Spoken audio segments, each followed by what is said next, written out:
The story begins with Su Li being an ordinary, restless young man. He lived in Liangcheng City in a cheap house and did not sleep at night, and so it was tonight. Despite the fact that the entire city was lit only by the moon, the young man sat on his bed and listened to music on his phone. Su Li couldn't look away from his cell phone with the logo of a bitten pear. It seemed to him that the night was made for searching. Right now, not everyone could understand the young man. Su Li searched the internet for clothes for a confident girl. All the clothes on display were too revealing, and Su Li thought that he had chosen the wrong direction to look. Leafing onward, the young man pondered over which clothes were best to take. Su Li did not choose these outfits for himself, but for an acquaintance. The explanation was very simple. The new women's clothes were needed because Su Li had a certain game card.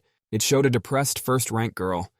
Therefore, Su Li hoped that the new clothes would give her confidence. The story of the cards began when another dimension with alien monsters invaded the real world through a portal in the sky. Now all these monsters were prowling around the city, threatening the safety of the people.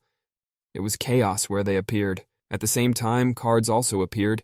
They were similar to game cards in appearance, but contained incomprehensible power. Some people were able to increase skills, materialize cards, and use them in battle, successfully repelling monster raids. This handful of people became the last hope of the earthly world. The rest of humanity called them the masters of the cards. Right now, Su Li was sprawled out on the bed, reading the latest news about the fight between humans and monsters. The news was not very comforting. The monsters were dying in battles, but Luncheng was paying for his freedom with hundreds of lives of his townspeople. Su Li could only survive in this cruel world in one way. He himself had to become a card master and acquire skills. Suddenly, the system built into the card activated, and the surprised young man was forced to put the news aside. The system asked Su Li to check the delivery. The young man was overjoyed.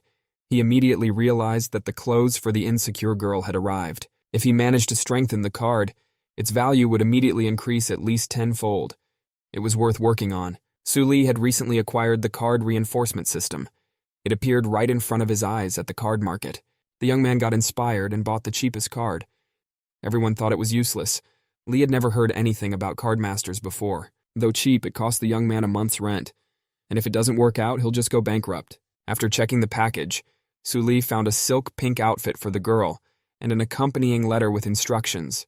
Taking the card with the indecisive girl in his hand, Su Li frowned and concentrated on what he had to do. The young man demanded that the card be reinforced. It worked. The process of amplifying the card with the depressed girl began. Su Li felt as if he was in some kind of vortex. He dropped the map from his hands in surprise, but it remained hanging in the air. The astonished Su Li incredulously took the map, and immediately, simply unbelievable phenomena began to happen. Some unknown force lifted the young man into the air and carried him to a place completely unfamiliar to him. Su Li found himself in the thick grass. Enjoying the outlandish scenery, the young man was surprised to catch himself thinking that he was trapped in a world within a map. A girl was sitting on the doorstep of a ramshackle house with a patched roof and boarded-up windows. Su Li walked closer and took a closer look at the mysterious stranger. He couldn't believe that it was really that girl. She bent her head on her knees. Her face was not visible. The girl was wearing only socks and exactly the same clothes as on the map. Noticing the stranger's presence, the girl glumly raised her head and looked at him with her sad blue eyes. Su Li smiled. He now knew for sure that this was the exact girl from the map, and he might be able to get the map pumped. The girl stared ahead with an absent look. Su Li sideways squeezed inside the house, glancing warily at the landlady. The ceiling lamp plafond was cracked in many places. Almost all the modest furniture was in need of repair. Su Li thought sadly that she had to live in harsh conditions. No wonder the girl is unsure of herself. Su Li laid out the neatly folded new clothes for the girl on the table and placed a letter of instructions on top. The young man smiled. In a prominent place, the girl would immediately see his new outfit. With her help, he would quickly pump up his skills. At that moment, the young man saw the reflection of a girl in the mirror. She started to get up from the threshold and clearly intended to go inside. Su Li turned around fearfully. It was not his imagination. The girl really stood up from the threshold. He had to hide immediately. The girl went into the house and was very surprised. She knew for a fact that there was nothing on her broken table when she went out. Now it had some clothes on it and an accompanying letter. The girl went to the table and opened the envelope with the letter. In her day, she had meticulously scratched out every letter, so the handwriting in this letter seemed just awful. Su Li didn't think for a long time and just copied some nonsense from the internet with the pretension of philosophical musings. The girl's clothes, on the other hand, were much more interesting. When she felt the soft fabric, she was surprised and blushed. It was so soft and pleasant to the touch that the owner of the house could not stand it and ran the garment over her cheek. In the same second, the girl grabbed her clothes and rushed into the interior of the house. Su-Li watched her hiding under the table. As soon as the girl disappeared around the corner, Su-Li immediately climbed out from under the table. The young man heaved a sigh of relief. He had almost been caught. Meanwhile, the girl was changing into new clothes. Instead of white socks, she was now wearing thin black stockings. Instead of her old torn clothes, Su-Li provided her with a mini skirt with a brown belt and a youthful pink jacket. Blushing slightly, the young man remembered that this was the most decent clothing option among all those obscenities. Not fully dressed, the girl ran back to the table near where the cracked mirror stood. She fidgeted in every direction. Suddenly, the girl saw Su-Li under the table and blushed. She immediately covered her unbuttoned jacket with her hands. The young man realized that he had let himself be discovered, and he was a little frightened. This was not his plan at all. Su-Li wanted to leave unnoticed. The girl blushed and silently thanked the young man. After a few seconds, she added that she was very grateful to him. The young man's location was finally revealed, and he had no choice but to crawl out from under the table. Su-Li pulled out the card and gazed sadly at the image of a confused girl with a drooping head. It seemed to him that he and the girl were very much alike. Both live poorly, have no family or friends. They both have blue eyes. Su-Li looked at the girl in front of the mirror. He still couldn't say with certainty that the world inside the map actually existed. With the help of the system, the young man managed to find out that that girl had hidden the clothes dear to her heart in a dresser drawer and never wore them again. However, she had managed to pump her skills up to rank B while the class elder who was trying to bully her only had a rank G. In her free time, the girl diligently continued to hone her fighting skills. She hoped to live up to her benefactor's expectations. In a short time, the map with the girl was improved. Her name was now known. The girl's name was Su Miao Han. The card now had a third rank instead of first rank. Miao Han received a battle nickname and was called Shadow Spike. Now the girl has transformed from a sad, quiet girl into a determined assassin who kills from the shadows. Su-Li couldn't believe that a useless cheap card was able to obtain bronze status and obtained a higher rank. Now this card had become very expensive. It could be sold on the market and get 10 times as much. When Su-Li recalled the sad gaze of the girl, he was reluctant to sell the map with her image in the market. Miao Han wanted to awaken her skills, and the young man wanted to become a great card master. Together, they could quickly achieve their goals. Su-Li closed his eyes. He immediately felt very ashamed. The young man couldn't forgive himself for thinking of profiting from the map. He opened his eyes momentarily and told himself firmly that he would not sell that card for anything in the world. It was better to keep it. In addition, Su-Li was very pleased to hear compliments from such a cute girl. He blushed with warm memories. Suddenly, the map itself with Miao Han's image began to grow brighter and brighter. It flared up right in front of his eyes. The light was so dazzling that Su-Li could only look at the map while holding it in his outstretched hand. A hunch struck him. Due to Miao Han's enhanced pumping, his own spiritual power also began to grow at a progressive rate. Jade souls of various ranks, ranging from wooden to gold, appeared in the world of cards from time to time. The disciples perfected their spiritual power.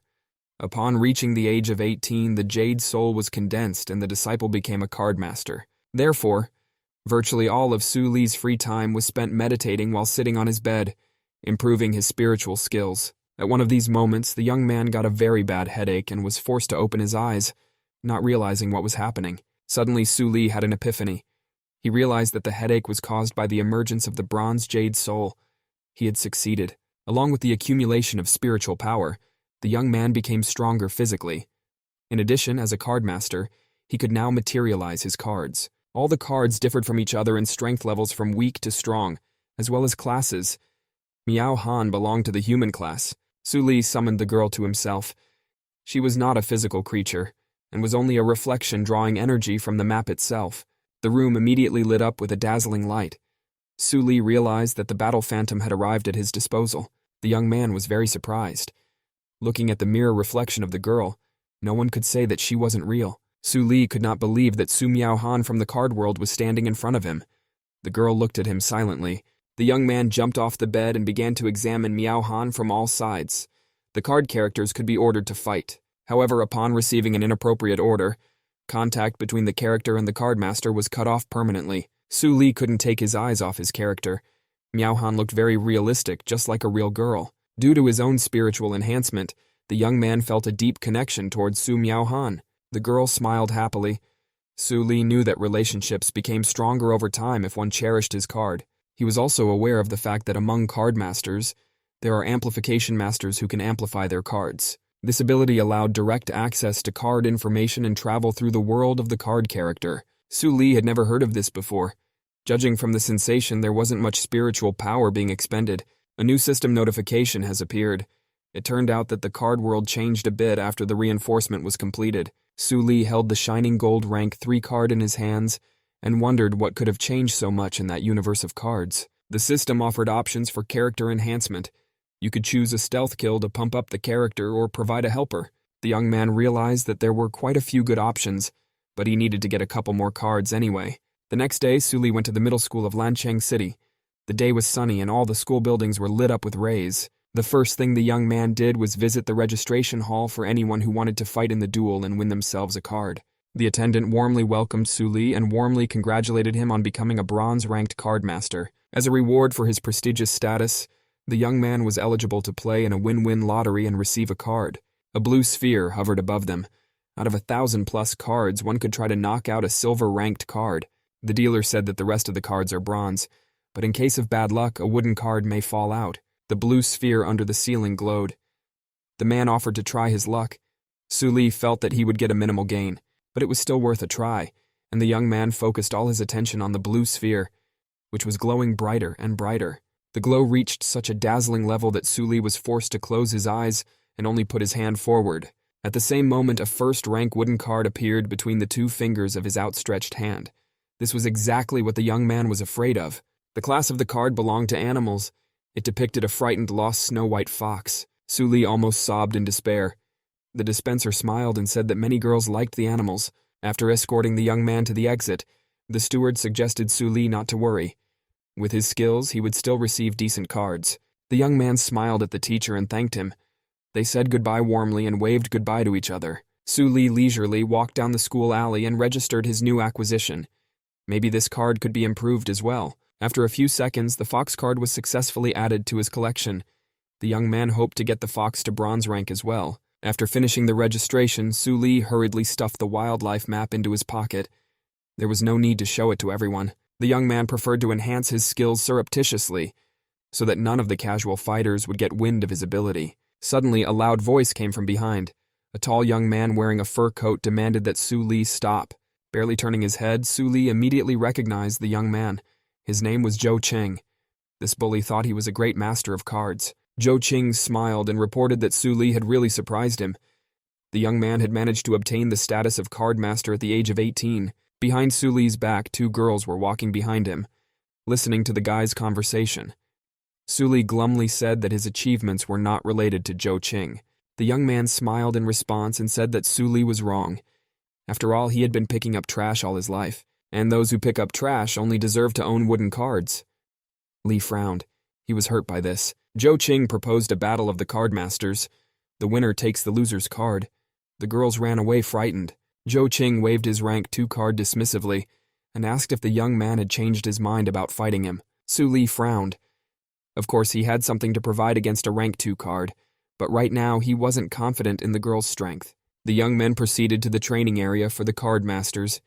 The academy was preparing fighters for a battle with another dimension. In one of the arenas, a man attacked the girl with an energy stream. She used her energy shield to block all of the opponent's attacks. Su Li thought that Zhou Qing had asked for the fight himself. He would accept the challenge anyway since he needed the cards. Choosing a vacant area, the partners took their positions. Zhou Qing mockingly said that he would not be defeated by a wooden card. Nevertheless, this wooden card is very suitable for the young man's material condition. He can't afford much more. Zhou Qing triumphantly exclaimed that he himself had a bronze rank 2 card. Therefore, the outcome of the duel was obvious. The young man assumed a fighting stance and waved the card above his head. He smiled and announced that he would win this fight. Zhou Qing waved his hand with the map down. Everything around him appeared in a dark cloud. Su Li could barely distinguish the outline of his opponent. Black puffs of smoke rose all the way to the ceiling of the 3-story building. One of the masters said admiringly that someone had a rare map of the territory. Su Li covered his head with his hands. He now realized that Zhou Qing was bragging about this particular card. The black fog was his trump card. Zhou Qing shouted from behind the smokescreen that the young man had vainly dared to hit him back then, and now he would take revenge on him for everything. Without doubting his choice for a second, Su Li closed his eyes and clasped the rank 1 card between his fingers. After waiting for a moment, he threw the card directly into the black cloud. A small snow-white fox appeared in the air. Zhou Qing was even disappointed. He incredulously inquired what else the fox cub was capable of. The little beast trembled in fear. Zhou Qing snorted disdainfully as the beast ran closer to him. It did not show even a hint of aggression. The fox was frightened by an unintelligible sound. He took it as a threat. His fur stood on end. The beast ran back in a flash. In a matter of seconds, it hid behind its master's back, trembling with fear. Zhou Qing laughed. He did not hide his contempt now. Zhou Qing gloatingly exclaimed that even in the random lottery, Su Li had drawn the trash. The young man adopted a fighting stance, preparing for his opponent's attack. Zhou Qing stated, even sympathizing with the young man a little. At the same second, Zhou Qing snapped out of his seat.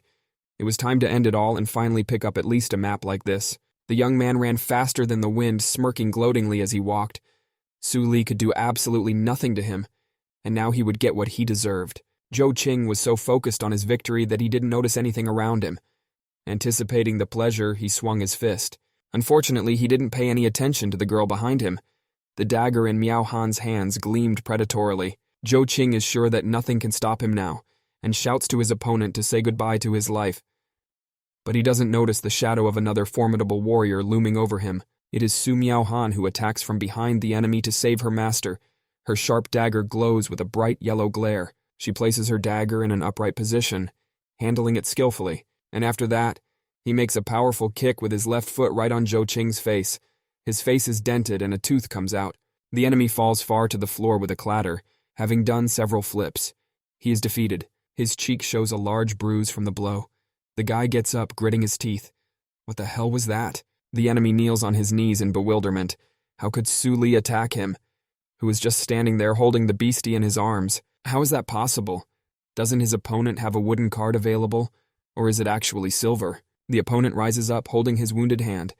What a thing. As if a newly minted bronze-level card master was able to master a silver card. Zhou Qing is shocked. Well, then he's got another powerful move in store.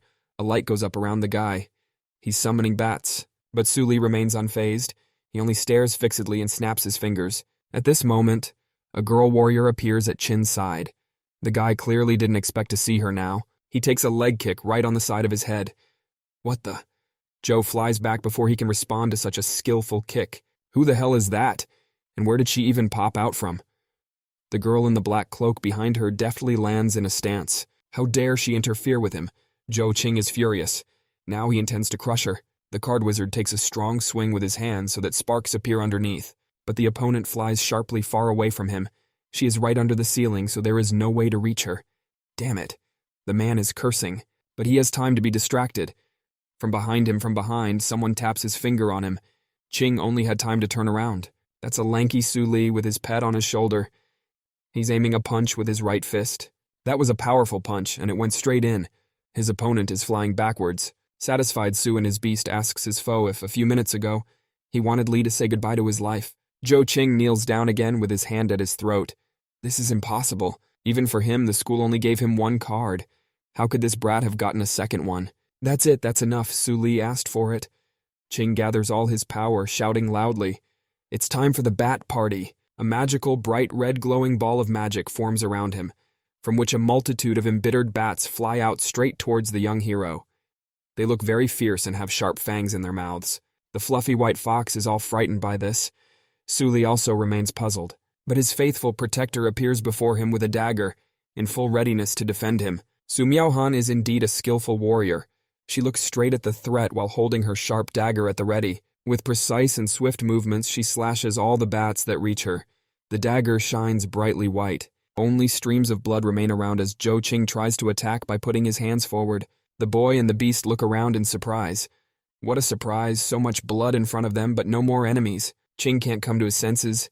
His bat party, what did this girl do? She just stands there looking at him, looking beautiful and confident.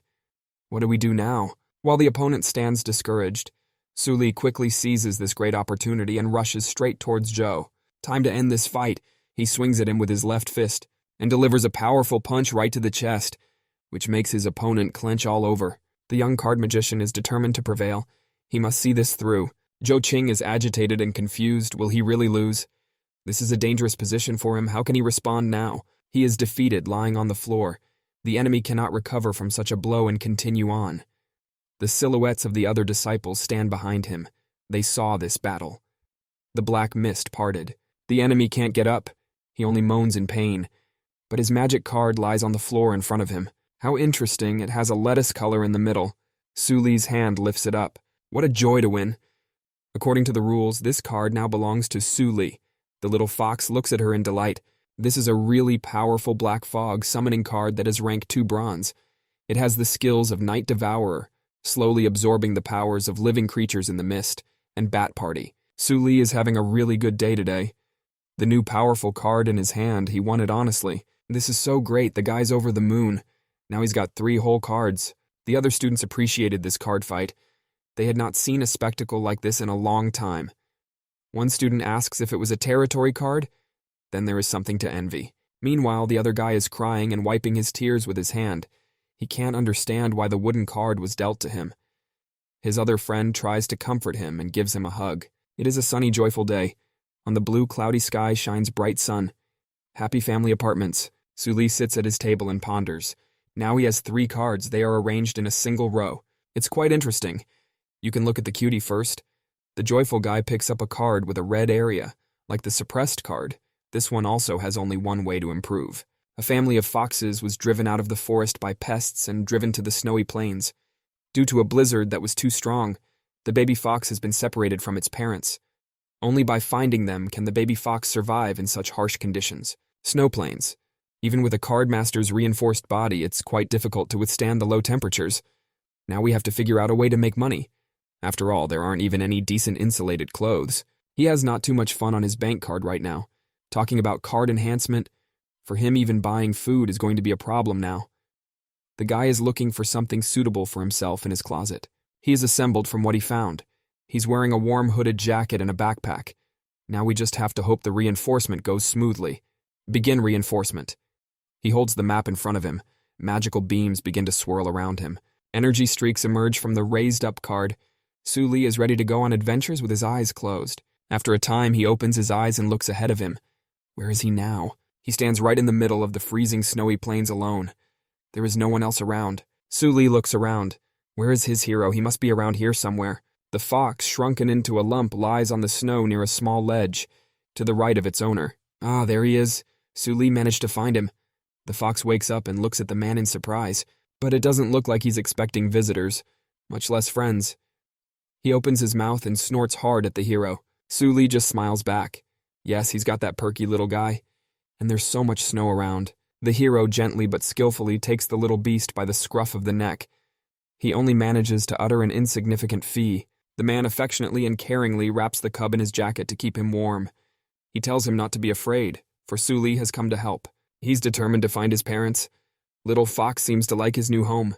The magician crouched down on one knee and urged Su Miaohan to appear at this place. He stretched his left hand forward. A beautiful, sexy warrior girl appears in front of him in the middle of a bright glow. Red energy swirls around her. Her clothes are not at all appropriate for such a place, as she is wearing short, tight shorts and her belly is completely exposed. However, she is not afraid of the cold. But Su Li has to expend a large amount of spiritual power to do so. Well, we don't have to stay here too long, so we'd better get out there and look for them together. The snowy plains are not at all welcoming. There is a lot of snow and many snowy elevations all around. At the top is a starry sky. The guy crouches down in the middle of this bottomless snowy terrain. He's taking a breather. Su Li is sad because he has exhausted almost all of his spiritual power during the 24-hour search. He only keeps the baby warm by his side. Oh, and the food he brought with him is eaten by Dainty, who is quite warm at his breast. Well, it looks like the hero will have to come back with nothing. He apologizes to Foxy for not being able to help him find his parents. Su Miaohan, his heroine, runs to the exhausted and sad guy. She's glowing. The wizard was excited to see her. Did she really find it? Would they be able to finish the job today after all? The cute girl obligingly points his hand in his direction. The boy looks back at her. In front of them, a pair of adult white animals sit on a large snowy ledge. Suddenly the fox whimpered as soon as he saw them. He poked his head sharply out of his friend's jacket. With tears in his eyes, he jumps out of his human jacket and rushes at high speed through the snow to meet his parents, rumbling. The adult, beautiful foxes grunt to him to recognize him. The cub answers them in the same way. He jumps on his adult daddy's chest, filled with joy and happiness. You can feel the true love of family around them. A couple of people stand back and marvel at the sight of this adorable reunion. Next to the right also sits the mother fox. Finally, the whole family is together. A real warmth comes from them. The foxes grunt sweetly to each other in their own language. Fiat! The little fox cries as he approaches his mother. He has been away from them for so long, and now they are finally together again. Now the contented family of white beasts looks toward those heroes who helped them, but only a trail of footprints remains in the snow. The humans are gone. The fox family has no one to thank. Dainty is confused, for he has gotten used to his new friends in this time, who have treated him so well. Life goes on. The card world is in the process of evolving. The deed is done. The white fox waited for 3 days at the place where Lee disappeared, but decided to leave. She went to the forest where she grew big and healthy, but one day that forest was invaded and her fox father was killed. They were attacked by a tyrant mantis, from which the father fox was protecting the mother fox and the white fox. The tyrant mantis then started chasing them too, so they had to hide. Su Lee is suffocating in her apartment. He picks up the red card and looks at it carefully, taking off his jacket. Poor Vixen, she's all grown up now, but has a very sad look in her eyes, going through a loss right after being reunited with her parents. The card at the very bottom says the enemy of her life is a tyrant mantis. She's had time to gain skills. The Vixen has a charm, an airy gait, a jab, and a drooping tail. The hero ponders if he could interfere with the evolution of the card and prevent the tyrant mantis from doing so. Then this tragedy could be avoided.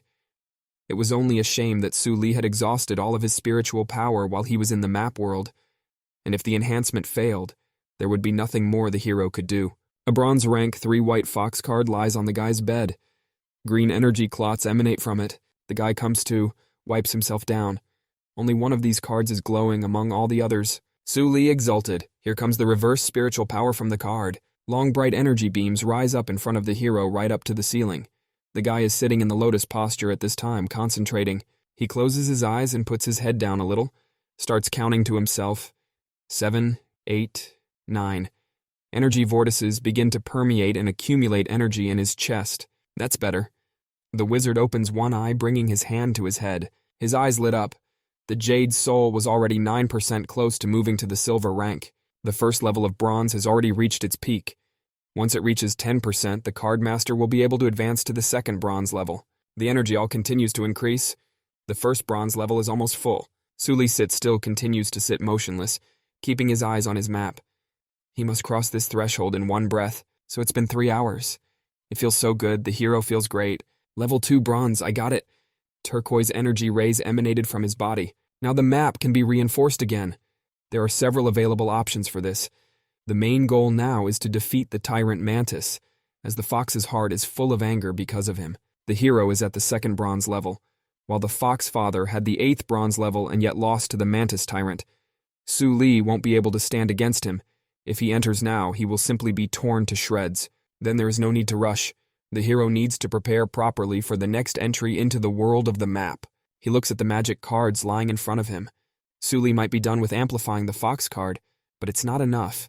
Only if the guy analyzed everything correctly. The Su Miaohan girl character card is in the process of being tested right now. There are several options available to enhance it. There is a new item, card fusion.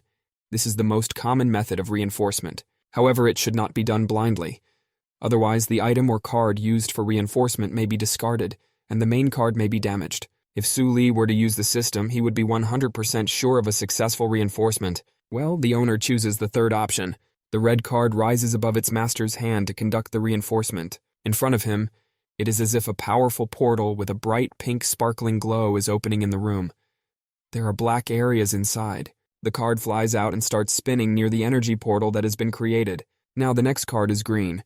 Su Lee takes it out and uses it as well while covering his face with his other hand from the radiating energies. Go, Dark Mist. The card swiftly flies straight into the portal to merge with the girl's character. Shadow Warrior Su Miaohan stands all alone in a spacious hall with a sunny, welcoming day outside the window. At the back is a huge statue of a hero. The girl pulls out her sharp dagger she's just now getting some practice in. She does a lot of jumping and different techniques, practicing her blade skill. The special training poles split in half from such hits. After a moment, All the training targets around the girl are hit, and their severed parts fall to the floor at the same time. What a good job. The heroine smiles at being able to handle her power so well. She's glowing with excitement. She stretches quite a bit, taking a light pause. At that moment, a map appears above her. She swiftly flew straight towards Su Miaohan, who was on the training ground. At this point, the character became wary, sensing some new unfamiliar force approaching her. Ugh! She sits down on the floor, sighing, some transformation happening to her, and her body begins to tremble. The dagger lies nearby off to the side. A red energy aura appears around her body. It's a sensation. Could it be a sign of a second awakening? The girl shrinks back and cringes at the new unpleasant sensations. She presses her hands to her chest. She begins to scream loudly as if bursting with intense pain. She is surrounded by many red magical discharges. Su Miaohan is completely covered by a powerful black vortex with red lightning. She sighs. What an unexpected and completely new event. She is surrounded by the other power of another card. The girl puts her right hand forward, concentrating the force currents of the vortex into her palm, which begins to glow as well. The vortex begins to dissipate, leaving behind only small traces. It looks like he was able to enter the heroine through her arm. The girl happily looks at her right palm. She had obtained a territorial skill after her second awakening. With this trump card, her strength will reach a new level. After the second awakening of abilities, Su Miaohan never relaxed and finally commandeered the title of the #1 genius in her town. The elder praised her abilities highly. After practicing hard, she still managed to learn this ability, after which her strength steadily began to increase. A congratulatory message appeared on the card congratulating Su Miaohan for successfully strengthening her shadow spike. The card turns pink with the numbers 3 and 5 in hexagonal areas. The map reaches bronze rank 5 with a type of person and territory. The host is surprised to see this. A human card can have a territory skill? The description says that the girl is talented and let her get stronger. Su Li was surprised by the change. The skill used to be called Shadow Covering, but now it had been strengthened to the Shadow Gate Territory skill. It turns out, by amplifying a card in the real world, he was able to endow its heroine with a new skill in the card world. That's amazing. Except that the spiritual energy she received from her was very low, as she had advanced from the 3rd bronze rank to the 5th bronze rank, only 2%. The owner holds 2 cards in front of him with the characters of a fox and a warrior girl. As this is best for their and his own development, Su Miaohan and the white fox Su Li will visit often. He's happy with that. Morning. A guy is lying in his bed looking at his smartphone. The weather is nice outside the window. The hero now wants to take a look at his place in the rankings of Liangcheng 3rd High School. He's going into the forum thread. In recent news, a single silver map has been raffled off. There is a clause on how to rate a territory map being a map master and pass it to another. Guy reveals the last post. Looks like a stir has developed there, and students have left many enthusiastic comments under this thread while mocking the past card holder. Zhou Nyunqing's commentary also appears at the bottom of the page. Is it Zhou Qing himself? Meanwhile, the red-haired Zhou Qing is also lying in bed with a smartphone in his hands. He reads the post and sneezes loudly to the whole room. Damn orphan Su Li, swore the defeated disciple with a bandaged head. He was careless, but he would definitely bring Dark Mist back to himself sooner or later. The student tries to justify the defeated hero in this thread, but it is revealed that he is the one writing about himself. They attach a photo of him after the defeat, calling him a half-dead dog. Joe boils with anger and responds with an angry comment that he'll kill this insolent man who dares to light up his face. But the commentator is not frightened. He says that this is how this woodpecker should get what he deserves. Su Li laughs as he observes such an active discussion. Zhou Qing's forum friend Zhou Qing came online. He decides to write as well and types an anonymous post on his smartphone. Zhou Qing on the hospital bed peeks questioningly at the development of the discussion in the new thread. Some anonymous person left the last comment. The dark fog map was quite useful, he thanks. Zhou Qing gets really furious and clutches his smartphone in half with a snap. Su Li will pay for this, but the hero only laughs in response to this. Zhou Qing can take out his rage on the forum, but the question remains, will he be able to get into the top 3 rankings? To encourage competition among cardmasters, 3rd High School has created a spiritual power user ranking, updated daily. At the end of the month, the top 3 cardmasters can receive a new card as a reward at the card withdrawal hall. Su Li presses the ranking button. The enthusiastic hero hadn't even dared to think about entering the rankings before, but now he must do his best to enter the top 3. He needs cards, and the more the better. Sure enough, Jiang Mingwei is still at the top as well, with his 5th rank bronze. Zhang Mingyue and Zhang Liyue are the beauty sisters of Zhang Company. The older sister Zhang Liyue commandeered a gold card some time ago, and the younger one is at the top of the ranking of Liangcheng Third School. Su Li is no match for her with his second-ranked bronze, but with the system he could definitely get a spot in the top 3. After a while, a beautiful and modern library of card masters with bright sunlight falling on it. A guy is sitting alone at a table reading a book. There is no one else around at all, except for the worker at the back. If he continues to use the system to strengthen his cards, sooner or later others will suspect his rapid growth. At least for now, the hero needs to replenish his knowledge regarding reinforcement masters. While the master of cards is busy reading a book, a radiant girl in a dress with a book in her hand walks by his side. Su Li is distracted by her opening her mouth. The girl looks neat and has a good figure. The disciple will recognize her after all. It's Zhang Mingyue herself. What a meeting. She turns questioningly in his direction. She's beautiful, with long hair on her head, clear eyes, and is like a bright flower in a bouquet. Zhang Mingyue? Yes, is that her? The young girl has beautiful breasts and tight clothes. The guy is embarrassed to introduce himself. He too is a card master from the 3rd high school. But the girl replies briefly that she is clear. Su Li remains standing like this in contemplation, while the female student sits across the desk in front of him. The guy is flustered, left all bewildered. She turned out to be so cold. And okay, the student wouldn't be able to talk to her properly anyway. Better to continue reading the book Amplifier Theory. A card can originate in 4 situations: birth by natural birth, birth by the environment, by alien battle, and by the creation of a master card. It is logical that the higher the rank of a card, the rarer it is. High-rank cards are always in short supply. The gradation consists of such levels as wood, bronze, silver, gold, platinum, crystal, legend. That's why there are boosters that can create new high-ranked cards. Also, a type of territory card like Black Mist is itself very rare, and it's incredibly hard to find similar higher-ranked cards. Reinforcing it would be the best choice. Not to mention character cards. They coexist with their own territory like Su Miaohan. They are rare among the rare and have an extremely high growth potential. Is it worth strengthening them? Definitely. They need to pay attention to the character's character and traits for reinforcement. However, the information about such things is very vague, so the enhancer needs to have more than just a strong talent of perception, but also super high analytical skills to make the right choice in amplification. Su Li discovers that means other card amplifiers don't see the system prompts pop up, and so also their understanding of the card world is one-sided. The process of amplification occurs because of this metaphysics, which is why the profession of amplifiers is a noble one among card masters. As long as you are a certified Card Master Alliance booster, your future will be bright. Su Li dreamed, closing his eyes right at reading from such a thing. How beautiful it all sounds. Suddenly, a ringing sound is heard in the library from 2 students.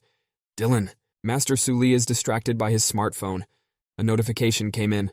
What's wrong? The Blood Clan has launched a small-scale invasion. The danger has already been eliminated. The school has taken control of the Blood Clan-infested land.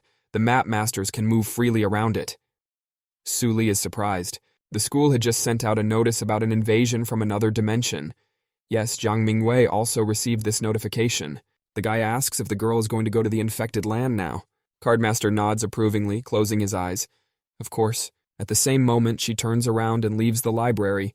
Su Li now has a 2nd bronze rank and 2 cards, a bronze rank 5 and a bronze rank 3.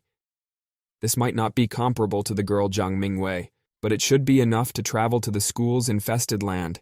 If the invaders from another dimension fail, their power will be assimilated to their world, and they will become cards. This is a benefit for students and teachers at a 3rd school. In other words, it's a chance to get a new card. Later, outside the contaminated land, there are police cars, a bus, and a cluster of people standing around. Yan Mo, the principal of Liancheng 3rd High School, stands on the passageway and keeps track of the card masters. Low-level masters are not allowed to go deep. A card master who draws a closed door is not eligible to enter. Before entering Yan Mo's infested land, it is necessary to check and register. Zhang Mingyue approaches the principal, who recognizes her immediately. She can go in. The remaining masters are surprised. Won't she be tested because she's a celebrity? Zhang Mingyue skillfully pulls out his card. Looking at it, everything becomes clear without words. Bright turquoise energy rays begin to emanate from the magic card in the girl's hand. A dazzling white horse with sharp horns on its head appears, with a powerful knight fully in armor sitting on top of it. He holds Zhang Mingyue in his strong hands in front of him. They are immediately sent straight into the infested land to do a cleanup. A mount is a pet that can be ridden. The remaining masters stare at them in amazement with their mouths wide open. My God, it's a silver mount card. What's so surprising? The headmaster asks. Su-Li scratches the back of his head, smiling. As expected from the number 1 ranking, such power doesn't need to be verified. Principal Yan Mo recognizes Su-Li and examines him carefully. The guy is going to deepen his knowledge of the world, so he won't go deep. The director is experienced. He looks away, seeming to notice something lurking. Hiding behind a tree is the shadowy character Su Myohan in his black cloak. Okay, Su-Li can come in. Cardmaster thanks you. Wow. The principal saw Su Myohan through her invisibility. Did they really have such a big gap in strength? The hero walks into the infested ground. Yan Mo stays where he is and shouts for the next one to come up. One of the disciples recognizes the master and points his finger at him. He is the one who won the card after all. The other student is not so thrilled. It's just more maps. Contaminated land, black forest. The trees here have red eyes, and they look really sinister, like they're going to devour lost travelers. A girl in a long dress stands deep in the black forest with her head up. She smiles, but she doesn't seem like a friendly friend in this place. Long and thin tree branches with thorns curl around her. She has a strange appearance. The girl brings her hand up to her face, mouth ajar and tongue out. A bright red light burns in her eyes. Cardmaster Su-Li sets foot on the infected land. It's his first time here. There's a lot of vegetation in the background. The contaminated land of the Blood Clan. It's cold and dreary. Only birds fly in the sky. This isn't the first time this clan has invaded. The exploits of the legendary master of cards who defeated the vampire ancestor 40 years ago are written in textbooks. Here you can read detailed information about frequently occurring foreign maps. This place gradually sucks the secreted blood from the body until it dries it dry. You can't stay here for long, you have to act fast. Blood is sucked upward from the hero's left raised arm. In this unfriendly, mysterious place, something begins to stir in the distance behind the dense foliage. A huge tree with red vampire eyes and long branch arms appears behind the hero. It screams loudly, trying to grab Su-Li. The student runs away as fast as he can along the ground, but the enemy tree tries to get him. It's a willow with a human face. It is waving its branches with leaves to the sides. The young lad is lucky to have read information about her earlier in the book. Her weakness is quite obvious, and that's her face. Su-Li has a keen eye and is good at navigating different situations. He lets in his character's fox, who quickly attacks the tree, leaving yellow sparks behind him. What could this small animal do to such a tall and spreading infested tree? But the vixen is no longer the toddler he once was. He has useful skills for fighting. She uses an aerial gait and deftly navigates the entire willow obstacle of many thin branches with leaves. The vixen finds herself in the air right in front of the vampire's tree face. Her voluminous tail begins to glow. It activates the tail defeat skill, which becomes sharp on all sides. Many sharp needles like yellow sparks fly out of it, and the tree is cut in half. It is defeated, leaving only a stump of yellow needles in its place. The card holder looks on in amazement. Isn't that tree still bald? It's weird, the guy's surprised. A map flies out of the wreckage of a defeated tree. Underneath it are glowing energy beams. The hero holds out his left hand as the white dainty is already sitting beside him. The card flies to its new owner. This is a willow card with a human face, bronze, 2nd rank. Plant type. The skills available are weeping, resurrection, and vampirism. How ugly he is. The owner decides he'd rather sell it later and covers his mouth with his hand. There should be a territory map on the Blood Clan's infested land. If you add up even all the maps in this forest, they won't be as valuable as the territory map. Except Su-Li realizes that his chances of getting her are pretty low. Who knows how many strong cardmasters there are here with the exception of Jiang Mingwei. The boy looks around in this forest. Is something looming again? Black wolf-like beasts appear right in front of him, chased by a cardmaster on a huge white tiger with a blaster in his hand. She's aiming right at them. The girl looks very cheerful and attractive, and her gun is pink. Shots in the form of bright light beams pass through the animals with red eyes. They die. The boy and his animal stand frozen and stare in amazement at the picture that has suddenly appeared before them. This team is baffled, and the girl on the big tiger earns herself several cards at once. She handled them easily. You can see her experience and professionalism. She pauses for a moment or two and turns around. In her left hand, she holds a folded black whip. Then she also abruptly turns around and runs away again somewhere far into the forest, leaving only the wind behind her. Su-Li becomes envious. Not only Jiang, but Bai Fume has a mont. He looks down at his cub and tells him that it will be kind of awkward to ride him. The fox cautions himself. The guy with his eyes closed decides to get himself a mont card too. as he will have the money to do so. Su Li continues her journey through these sinister lands with her white furry companion. The deeper he goes, the harder it becomes to walk, and you can't take a normal step. From behind them appear like long black tentacles surrounded by a red aura. They're reaching straight for the two buddies. The young man senses something wrong from behind him. He turns around suspiciously. He is overtaken by sharp blows from the long and sharp spikes plunging like arrows around him into the ground. In well-groomed purple-heeled shoes, someone gracefully approaches them. In front of them, a black silhouette glowing with a red aura. After hitting the ground, the magic arrows immediately cool down, leaving behind smoke. That's the power. What kind of monster is that? The guy tries to see in amazement, touches the cut on his right cheek. It looks like a girl with a good figure and long hair, dressed in a long dress with lace and a big bow. And she's getting closer, but her pale face doesn't inspire confidence at all. She smiles with her tongue slightly out, and a small fang visible on the other side. So it's a vampire. Su Li looks at the girl dumbfounded. They're standing across from each other and there's no one else. How will this vampire behave next? That girl has such a strong aura. She's more dangerous than a willow tree with a human face. Guy pulls out his new earned card and summons a willow. Let her block that vampire's path. A huge mighty tree with an evil face becomes right in front of the vampire, waving its branches with its arms. But the pale girl doesn't shy away from such a thing in the slightest. She continues to smile, making some gesture with her right hand. She launches her sharp black arrows again, along which the discharges run. She guides them with her index finger. The arrows instantly and accurately hit the tree and destroy it, leaving only splinters in its place. Su Li shouts loudly, "This can't be!" She had dispensed with the tree so easily and quickly. Now it's the turn of the wily vampiress. She raises and bends her right hand near her head, giving the command. What? It was as if several strong red cables stuck out of the ground and wrapped around the guy's leg, chaining him to the spot. But that's not the end of it, is it? The long, spiky branch now reaches his left arm. The Master of Cards is completely bound hand and foot, and the vampiress is standing right in front of him, placing her hands affectionately on his body. She snuggles even closer to Su Li, who feels her sinister influence on himself. What does she want? Blood drips from his cut on his right cheek. He starts to scream in fright, but between them at that moment, a nimble vixen pops up with his sharp weaponized tail, which cuts through all the binding threads. There is now a distance between the two rivals, and the fox stands ready with his tail up. Well, this kid asked for it. The vampire makes another move with her hand. With one swing, she builds a solid wall of blood in front of her that you can't break through that easily. Blood control, this strong Blood Clan girl. The net wall, leaving traces on the ground, was now rapidly approaching the guy and his beastie. It looms right over him, preventing him from jumping out or somehow getting help from above. The fluffy helper quickly unwinds, breaking through the tough blood wall. White Vixen. She didn't have it so easy. There are now many abrasions all over her body. The vampiress gathers her strength, summoning a deadly spear from above and below. Everything around her turns red. She directs her power forward right at Su Li and the beast. The black spear rushes at the defenseless boy and the fox cub he's holding in his arms. Full attention, full concentration. The Master of Cards looks at the enemy attack. Checkmate. He puts his hand palm forward and the spear somehow just dissolves into thin air, just getting closer. The pale vampiress stiffened and a shiver ran through her. What was that supposed to mean? This is Su Miaohan. She's doing a stealthy assassination from the shadows, piercing through the enemy with her dagger from the back. The vampiress opens her mouth greedily, uttering the word blood. She's trembling. She needs blood. Her body needs blood to regain its strength. She stands with her hand outstretched. Blood recovery skill?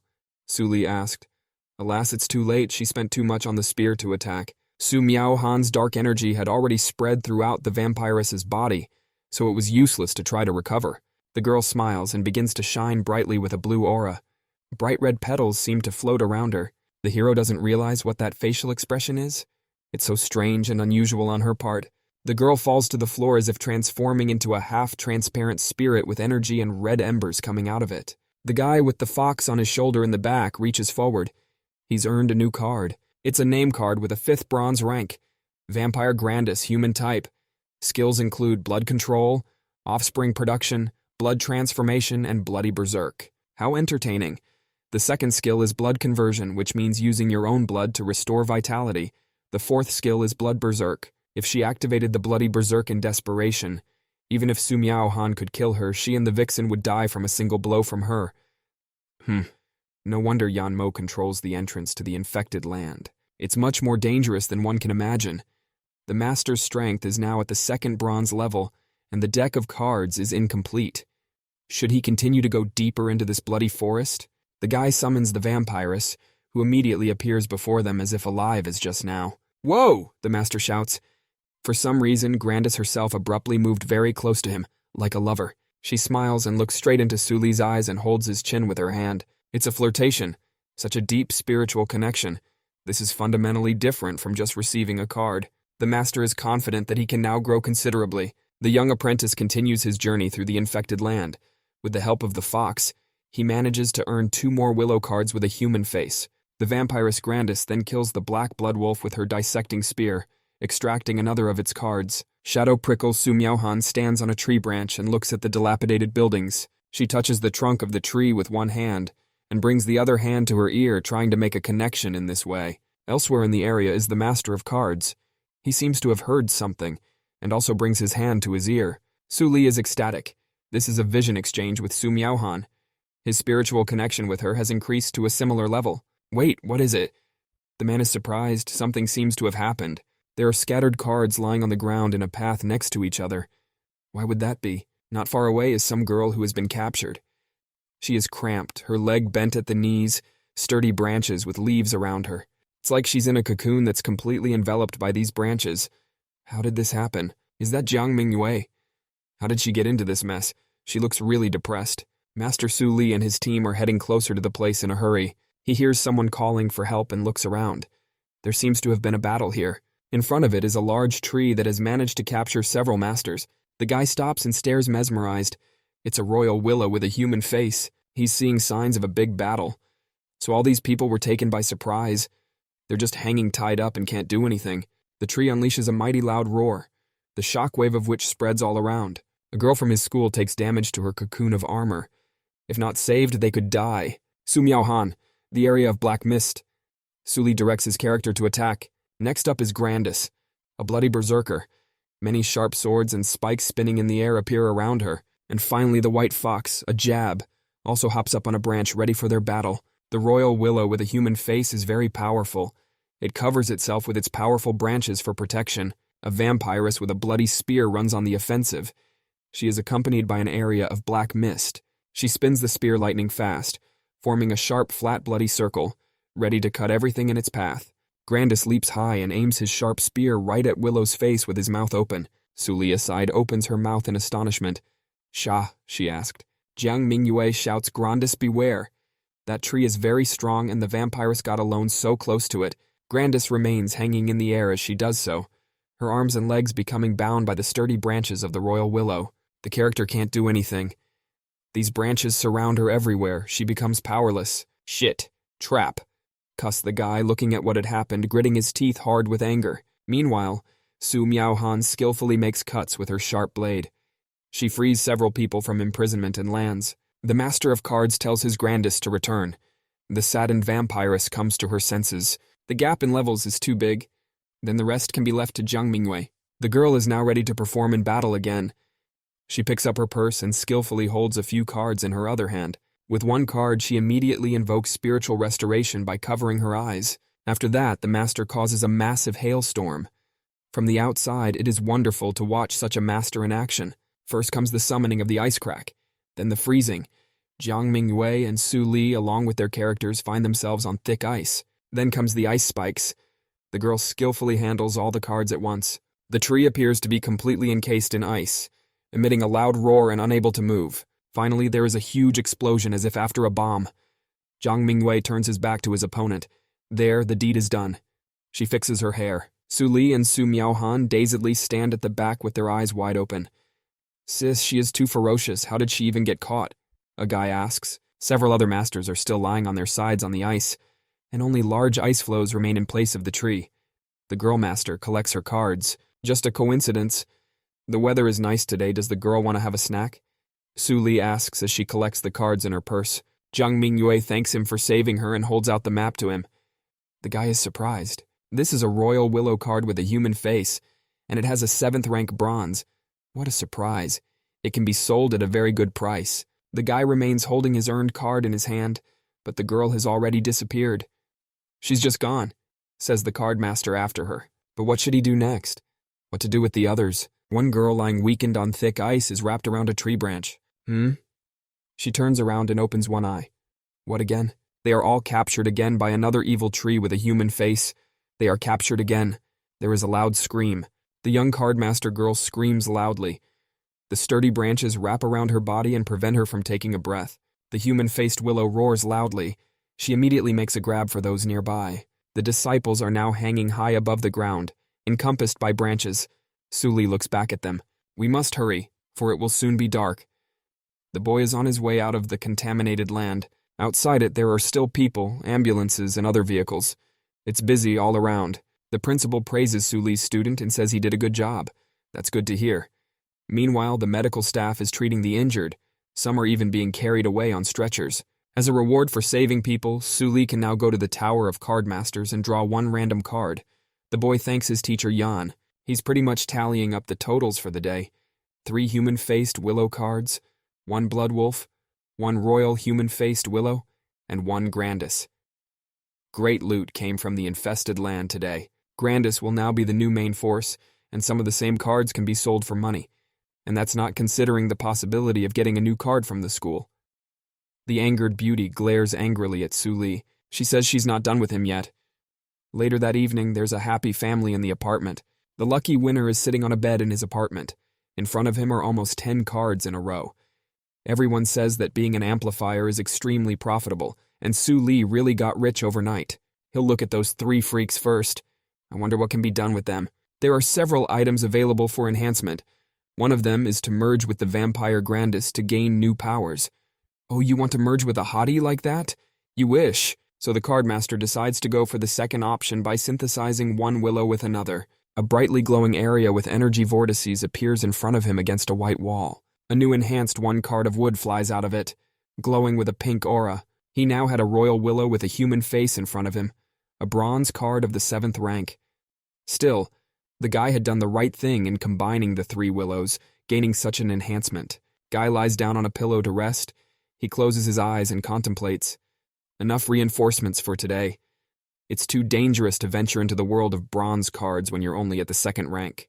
Fortunately, after this enhancement, the Silver Jade Soul had reached 24 points. If he went to the academy to update his achievements, then he might be able to advance in the rankings. The guy looks at his smartphone screen and goes to the top ranking for today. Jiang Mingwei is still firmly in 1st place, as expected, and Bai Moshui is in 2nd place. It's her! Suli recognizes this girl. She's the same one he met in the infected lands, Liangcheng Academy Forum. Under the current post is a discussion about the new card goddess Bai Moshui. It turns out she's from a family of beast tamers. Something gives Suli a bad feeling. He clicks on the summary item about the Blood Clan on the infected land, a battle report from Liangcheng Academy. It shows a photo of a laughing Suli in front of Willow, who is holding the defenseless Bai Moshui upside down. It then says that the newly minted master saved 3 people. Brother Ju Tang writes to challenge Suli. After all, he must sincerely apologize to the goddess Bai Moshui. The guy is laughing hard, even though teacher Yan Mo may have taken them down. But why publish that? There's a notice on the screen. This is a message from an unknown number. The person identifies herself as Bai Moshui. She wants to meet him. Bai Moshui? As expected of the eldest daughter of a family of beast tamers, she was even able to get the number of someone as unassuming as him. So what if she had money? Why shouldn't she beg him for a meeting? He decides not to go out with this girl. Suddenly the door swings open loudly, revealing the head of an angry woman. The woman has her hands on her waist. Suli hasn't paid his rent in half a year. The woman's face becomes that of a bloodthirsty killer. She needs her fists. The guy catches on and asks her to wait. Tomorrow he's sure. But the student is posted outside the doors of the Happy Family apartments that same evening. On the sides beside him are 2 packed suitcases on wheels.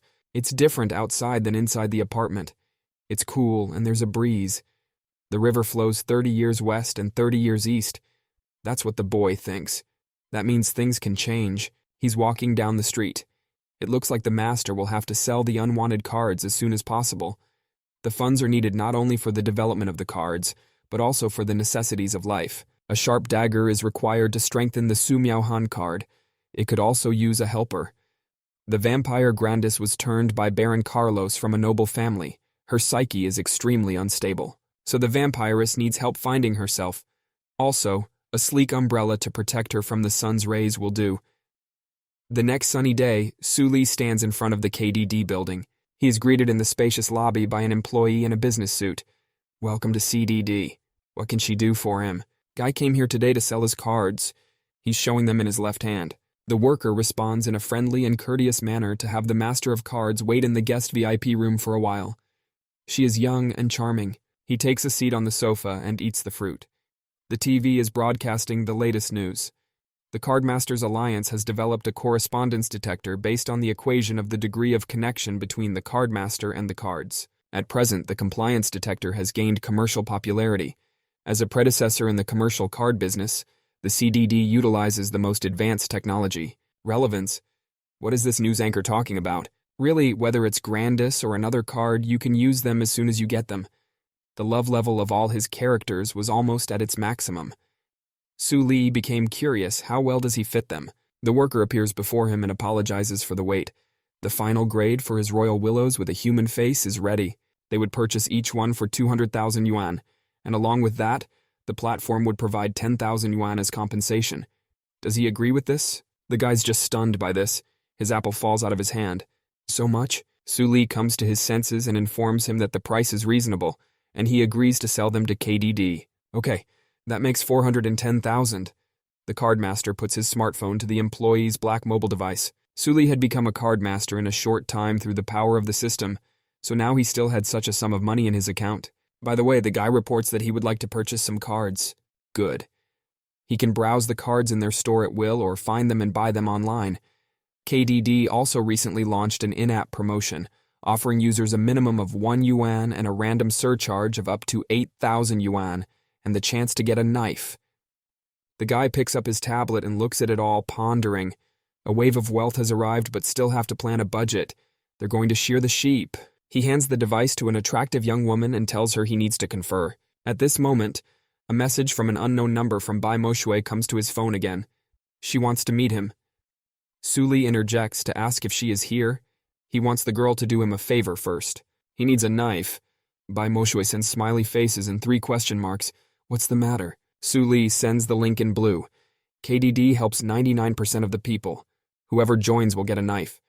The heroine takes him for an idiot since he believes it. Okay, for revenge. She presses her index finger and clicks the link. A congratulatory melody plays from the smartphone. Su Li received a bonus of 5 and 8 yuan. He still needs to invite 2 people to help him, and then he can start accumulating rewards. How can you believe this? Kododo Shopping Center. According to this system's prompt, all Su Miaohao needs is a dagger, and Grandis needs an umbrella. Cardmaster Su Li broods behind a glass display case of cards. Map of the Kiss of the Viper. Type of equipment. The guy decides to buy it. The card costs 80,000 yuan. Its effect is a significant increase in the wearer's concealment ability. Too bad you can't make money from the system's hints. The next Adele's umbrella card is worth 220,000 yuan and has the 6th rank of bronze. It's an equipment card with its own skill. A skill tide of blood. It causes a wave of blood drowning enemies. That's the kind of card the master takes as well. How happy his girls will be with such surprises. It's a celebration. Especially the name cards Su Miaohan and Grandis are clearly worthy of consideration. In addition, don't underestimate the role of magic cards in real combat. Su Li still takes a 2nd rank bronze ice shield, a 2nd rank bronze earth wall, and a 3rd rank bronze ice rain. The worker agrees, holding the tablet in his hands. With these cards, not only can he protect himself, but he can also help Su Miaohao and Grandis. This leaves a total of 70,000 yuan in Su Li's account. They fit the next card of mental recovery. It is one of the most recommended cards in Kododo. The guy decides to buy it. But the remaining money has to cover the cost of the AMP license and the rent. Mental recovery is an expensive god card. We'll have to buy it next time. The girl happily informs the esteemed card master that he has become an honorary bronze member of Kododo. If he is interested in hosting an event at their place, the mall will give him a discount of 300 yuan. But the guy stops her. That's enough for today. If nothing else, the employee will pack up his purchases. By the way, Su Li recalls, do they have a compliance detector here? They go to Kododo's customer service center. In the past, card masters have superficially divided compliance into 4 stages. Now the measurement is very precise. There is a reminder on the board that the cards are partners. Please be careful with them. The first step is not used. Its degree of compliance is from 0 to 9. The second, this is hardly ever used. Its degree is from 10 to 39. The third stage is often used. Its degree from 40 to 79. And the fourth from 80 to 100. Awesome. Someone speaks from the outside. One wizard's correspondence with his card crossing the litter reaches 68. He raises his card high up for all to see. The guy cries big tears and strokes his card. The diligence pays off. Su-Li stops in bewilderment. He's here too, that kid. The guy comes out of the compliance department with his friend. Su-Li, meanwhile, covers his face with a bag so that he won't be recognized. He's very motivated. On the Academy forum, he spells out everything about his career with Through the Toilet. He's even nicknamed Brother Through the Toilet online. Su-Li didn't expect to meet him here. There's the Compliance Measurement Center. The guy and the employee are standing right in front of its entrance. Su-Li sits down at a state-of-the-art device. He asks the female employee if he can check it himself. Of course, if he needs help, he can ask. The guy inserts his cards in front of him into special holes in the measuring device. He then puts special virtual reality goggles on his head. He sees a digital interface with several icons of his character cards. He has the highest stage, 85, 80, and 83. Such high compliance. The Blood Wolf has 80. Ice Armor has the same. Even the cards that were just purchased have it starting at 80. If the Academy became aware of this, wouldn't it cause a sensation to the entire world of cardmasters? Perhaps compliance is so high because of its arcane system. In order not to flaunt it, Su-Li needs to get an amplifier certification as soon as possible to hide this ability. The hero exits the center of the conformity dimension. A little later that same sunny, beautiful day at the Cardmasters Alliance. This place looks official and presentable. Su-Li introduces himself at the front desk. He's from Liangcheng Academy. He came here to get a card amplifier license. The employee in the classic suit answers to pay a fee of 30,000 yuan. After that, he has to go to the registration hall for witnessing. When he is inside the hall, a girl comes out of it. She greets him. It's Zhang's classmate. They met again. The two wave to each other. She reports that she's already finished and it's time for her to move on. Zhang Mingyue is definitely a card booster. Did she check in? The guy in front of the amplifier certification entrance. To obtain an amplifier license, you must pass a random amplification test in 3 different rooms. Each room has 1 reinforcement card and 99 material cards. There are 3 or 4 possible reinforcement options among them. The grades are divided into passing, ordinary, and excellent. Only after passing all 3 reinforcements you can get the profession of an amplifier. Su-Li's amplifier has been waiting for some time in full readiness. There are precautions written on the entrance. It will be hard to get a professional license, relying only on luck 3 times in a row. Only a true booster will be able to pass. A disciple of Liangcheng Academy is encouraged. With the system, he definitely won't fail. Registration begins. A determined guy opens the door and walks inside. He stands in the center of the room in front of a semicircular table. Above flies a multitude of cards. Su-Li reaches out his hand to take the card that lies in front of him. This is a young man from Osiris. Character type. He has a bronze of the 1st rank. The description states that he dreams of becoming a battle aura master. Well, the hero puts his index finger to his head and summons the amplification system. An interface with several options appears. The first is killing the monster in the western part of the forest, and bathing in its blood will make the fighter stronger. The second is to merge with a long stainless steel sword. There are still merges with Wolf of Strong Wind, as well as Traveler. For the former, you have to enter the inner world of the map, which will be inconvenient. Su-Li will give him a long sword so that he doesn't stand out. The student raises the cards in front of him, and a brightly glowing energy portal appears in front of him. The young man from Osiris, reinforcement, Su-Li said loudly. A sharp stainless steel sword appears in the air. It whizzes through the air towards its intended target. A bright pink portal appears in the sky in another world. A forested area can be seen beneath it. The world of the map is evolving. While hunting in the forest, a young man found a beautiful long stainless steel sword stuck in an ancient tree. His fighting ability was greatly enhanced, and he decided to go deeper into the forest. While hunting, the young man encountered a monster from the western part of the forest, and after defeating it, he bathed in its blood, prompting him to break through. The map was successfully reinforced. Su-Li actually accomplished the first point at the same time. It looks like he doesn't have enough experience yet as a card amp. Once he gets through the first registration, you should be able to go to the next venue. The guy enthusiastically decides that he has an obligation to relentlessly get stronger in order to reach his full potential. He enters a second room with a lot of cards flying around in the ceiling, and the background is like a starry sky. After some time in the office of the Alliance of Card Masters, behind the desk is a man with glasses. In front of him is the candidate's application form, showing Jiang Mingwei's full name, age 18, school year, height, and blood type. All of her 3 enhanced cards are also presented. The grades are excellent, excellent, excellent. All maps are improved in the best way possible. Great registration walkthrough, as expected from a genius of the Jiang Family Corporation. With students like Jiang Mingwei, Liangcheng Academy could safely compete with other academies. A female employee appears at the entrance of the esteemed cardmaster Yan Mo's office. She brought the new candidate's test result. Please let him do the evaluation. A lot of them today. The director replies with a tired look, but he still takes the documents. Suddenly he corrects his glasses. Yan Mo can't believe his eyes. What the hell is this? 4th rank bronze? Merging with 2 rank 1 bronze cards strengthened the card to that level. The staff member replies that the candidate is in the first room. He used a long stainless steel sword to reinforce the young man from Osiris. The director is stunned, covering his mouth with his hand. And both other trials are at an excellent level? Did a genius amplifier comparable to Jiang Mingyue appear in Liangcheng? The man turns to Su Li's profile. Is that him? His height is 178, and the school year, the end of the first year. In time, the same day. Liangcheng Academy, a sunny, beautiful day. Rainbow rays fall on the buildings. Su Li is walking down the tile path. Suddenly, he puts his hand in his pocket. It looks like there's a notification on his phone. There's a message on the screen from the Cardmaster Alliance. His final grade is excellent, excellent, excellent. The registration has passed. The Map Masters Alliance can officially publish his registration grade, or it can hide it. Guy smiles.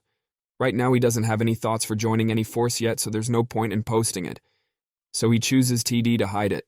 Be that as it may, the academy itself is directly under the Alliance, and teacher Yan Mo is one of their examiners. He will provide Su Li with the opportunity to thin the wool. Suddenly at this moment, an angry girl appears from behind and calls out to the disciple, Su Li, Bai Mosue? The guy nervously twirls his finger at his temple. What kind of unexpected meeting? She did the guy a favor, right? So how did he respond? The guy was a little confused. He was registering for the booster, so he didn't notice the message. But in her right hand, the Bai Mosue girl begins to expertly twirl her pink blaster. She takes hold of his clothes with one hand, and with the other she puts the gun to his forehead.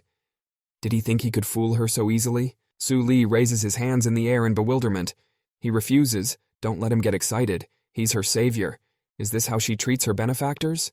But the offended girl crosses her arms and looks away. Su Li may have helped her, but that doesn't mean he can dishonor her. The disciple replies that it wasn't him. He didn't mean to. He only has 2 hands and no tool cards. How would he be able to get so many people down? The two stand opposite each other, figuring out the situation.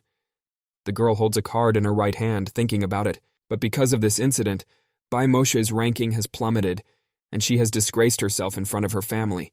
She must wash away her shame. Okay? Su Li agrees, closing her eyes and crossing her arms. What does she suggest? This card will be a thank you to the guy. Yi Bai Moshe wants to challenge Su Li. She offers to fight in public in 3 days on the training ground. If he loses, the guy will have to apologize to her for his miscalculation that time. Su Li hides the new card behind her jacket. Okay, and if she loses, don't let her come any closer. The girl gets really furious, pointing her fist in his direction. Su Li, let him talk straight. Who's picking on him? The guy runs away from her at full speed. Current post. How to evaluate Su Li's classmate for asking for money from rescued people. A vigorous discussion ensues, and one of the students wrote that Su Li intentionally took a photo of people in an idiotic position. Later, at Psy International's high-end apartments. This is Su Li's new home. The young cardmaster lies on the floor on the rug and ponders. It really is his fault. He should have lowered her to the branches of the willow tree, not to see the true face of Bai Moshue. He only smiles confidently, lying on his back with his hands behind his head. She's thinking about regaining her dignity through revenge, and he's already itching for it. Bai Moshue is ranked 2nd in spiritual strength in the academy rankings, and she is also the princess of the Beast Tamer clan. Her strength is at a high level, and she will be a worthy opponent to test Su Li's new strength. There are already about 10 magic cards lying in front of him. His current strength already surpasses Zhou Qing's. He looks at one of his new cards. It's a Divine Psyche Recovery, type Magic, bronze of the 3rd rank. And this card was given to him by the frail rich princess Bai Moshue. Now that's something I didn't expect to see: glorified divine mental recovery. Both cards are used by official Academy boosters and can be drawn as rewards in the Academy building. These are all the types he needs to boost his mobility and healing disadvantages. He also has a dagger for Su Miao Hao and an umbrella for Grandis, plus the purchased magic cards Ice Shield, Earth Wall, and Ice Rain. They are much needed to strengthen his 3 main cards. Bai Moshue is going to be surprised. The guy is excited. Su Li picks up one of his cards and summons the system. An interface appears in front of him from above. The first option is precisely the fusion with the Viper's Kiss dagger. This will endow the wearer with new power. The Master of Cards chooses it. If we merge directly, Su Miao Hao would receive the dagger under strange circumstances. It would also return less spiritual power, so the guy chooses to venture into the world of the map. He deftly tosses his card up. A map world with terrain already familiar to him appears. There are buildings among the growing trees. Su Li stands at full height in the middle of the carpet in his room. Around him, brightly colored magic vortices and areas of transference gather. So Su Miao Hao's Shadow Barb reinforcement is carried out. Written in the interface of the reinforcement program, a spacious training ground, Su Miao Han World. A girl practicing on a wooden rig. She swings her left foot high and smashes the rig into splinters, leaving only a strong gust of wind behind her. It can be seen that the girl knows her business, but she is not going to stop, and is also training her spirit. Cardmaster Su Li appears from behind. He notices how hard Su Miaohan is working. He doesn't know why, but it seems to him that every time he looks at her, they are bound by fate. There's someone cheering her on from the sidelines. Good job. The girl takes a breath and wipes her face. Teacher Leng Yue walks up to her. The woman is holding a tray with a glass of water on it. She seems to be satisfied with her disciple's progress. If Su Miaohan can condense the heart of ability, then she will definitely shine in the exam. The girl takes a glass of water and is embarrassed, covering her eyes at such a speech. She admits that she is not trying to improve herself for the sake of popularity. Suddenly, she opens her big eyes and looks away. She seems to have heard something extraneous, but her cardmaster Su Li manages to hide behind a wall. He takes a breath. That was close. Murderers have a keen sense of smell. A guy is walking through a beautiful city on a sunny afternoon. His Su Miaohan has become such a slender beauty. If he personally hands her a viper's kiss, she might mistake him for a suitor and then refuse him afterward. He stops and looks up at the low, well-kept cottage she lives in. It's the girls' dormitory of the Aptitude Academy. A couple of happy girls walk past him. Then walking a bit to the side, they both look back at him suspiciously. The guy is really up to something, but he's not going to sneak into the women's bedroom himself. The dagger is festively wrapped with a beautiful red bow on top. He hands this gift to his fox assistant. Have Xiaobai help carry it to Su Miaohan's bedroom. His intuition tells him that when he leaves this world, the viper's kiss will also disappear, and will forever remain here, becoming a part of this world. The fox jumps onto the balcony with a surprise in his mouth. Yes, and this is the only card fusion method that only Su Li is capable of. He is overjoyed and multicolored colorful swirls appear beside him. Inside the box, there is a sheet of text. It has a message of congratulations to Su Miaohan. It's good to see that she has grown to this point. She has now turned all her hardships and sufferings into food. This blade is called the Viper's Kiss, and it's a gift for her. The giver will look forward to taking her to an even more distant future with this new weapon. The girl sits at the table in her nice room and reads it all. How well written. She ponders who the sender really is. Teacher Leng Yue said that some hidden masters were willing to support young geniuses. Su Miaohan guessed. Perhaps he had spotted her once he saw her embarrassing position. She opens the box and pulls out a blade. It's perfect for a girl. The skillful warrior begins to skillfully unwind it in her hand. She wants to keep getting stronger, and then, in the future, she would be able to repay him for that kindness. The blade glows brightly with a yellow glare. The world of the map was evolving. After receiving the Viper's Kiss, Su Miaohan became stronger, successfully condensing the heart of abilities, and stepped into the second stage. More people began to gather around her. She became a key figure in the school. The card is successfully strengthened. She reaches level 8 bronze, and the new skill shadow gate appears. The master looks on in amazement at the progress. She was able to strengthen from rank 5 bronze to rank 8 by as much as 3 points. Su Miaohan now possessed perfect skills and could rightfully be called an outstanding assassin. Su Li is sitting in his home, cross-legged on the carpet. He holds a map in front of him. He promises himself never to leave them behind. The girl's enhanced card begins to glow with a green aura. She is now truly valuable and beautiful. She begins to give spiritual power to her master, to energize him, to nurture him. 26%, 27%, finally 31%. Suli feels a surge of new strength. Broke through to the 4th rank of bronze in one go. What luck, the hero is happy, but he barely reaches the top of the academy. The apprentice sits cross-legged on the floor, concentrating and gathering his strength. It's still a day and a half before the battle begins. It seems that the higher the rank of the map, the higher the ratio of time to the real world. The guy gets excited and decides to keep reinforcing the cards to increase their power. Grandis has a pretty high rank, plus the insanity listed in the description, so you shouldn't rush into her world just yet. The joyful cardmaster stands up to his full height in the middle of the room. He's going to the Vixen. Multicolored swirls swirl around him. The world of the Chanterelle. The weather there is overcast. There is a thick, tall forest around. Birds fly in the sky. A foxy girl and her mother fox run alongside each other on the road at high speed. An adult mother fox is injured. You can see bruises on her body. The little fox looks at her sadly. They are being chased by a huge, spotted, bloodthirsty beast with sharp fangs and claws. Deftly with his hand he makes a stabbing blade of wind that cleaves any obstacle. The vixen glances over. This is a very dangerous enemy and it could catch up with them. A lightning blade of wind reaches a small fleeing family of foxes. The mother tries to cover her child. The adult fox cries out loudly, the fatal blow hitting it squarely. Blood splatters, says the vixen. But her mother only whimpers in response. She now lies in her own blood and cannot get up. The fierce enemy beast screamed. He stuck out his long tongue and opened his mouth with sharp fangs. Suddenly space appears, forming bloody spears along which discharges sparkle. Powerful and sharp bloody spears hit the humpbacked beast directly.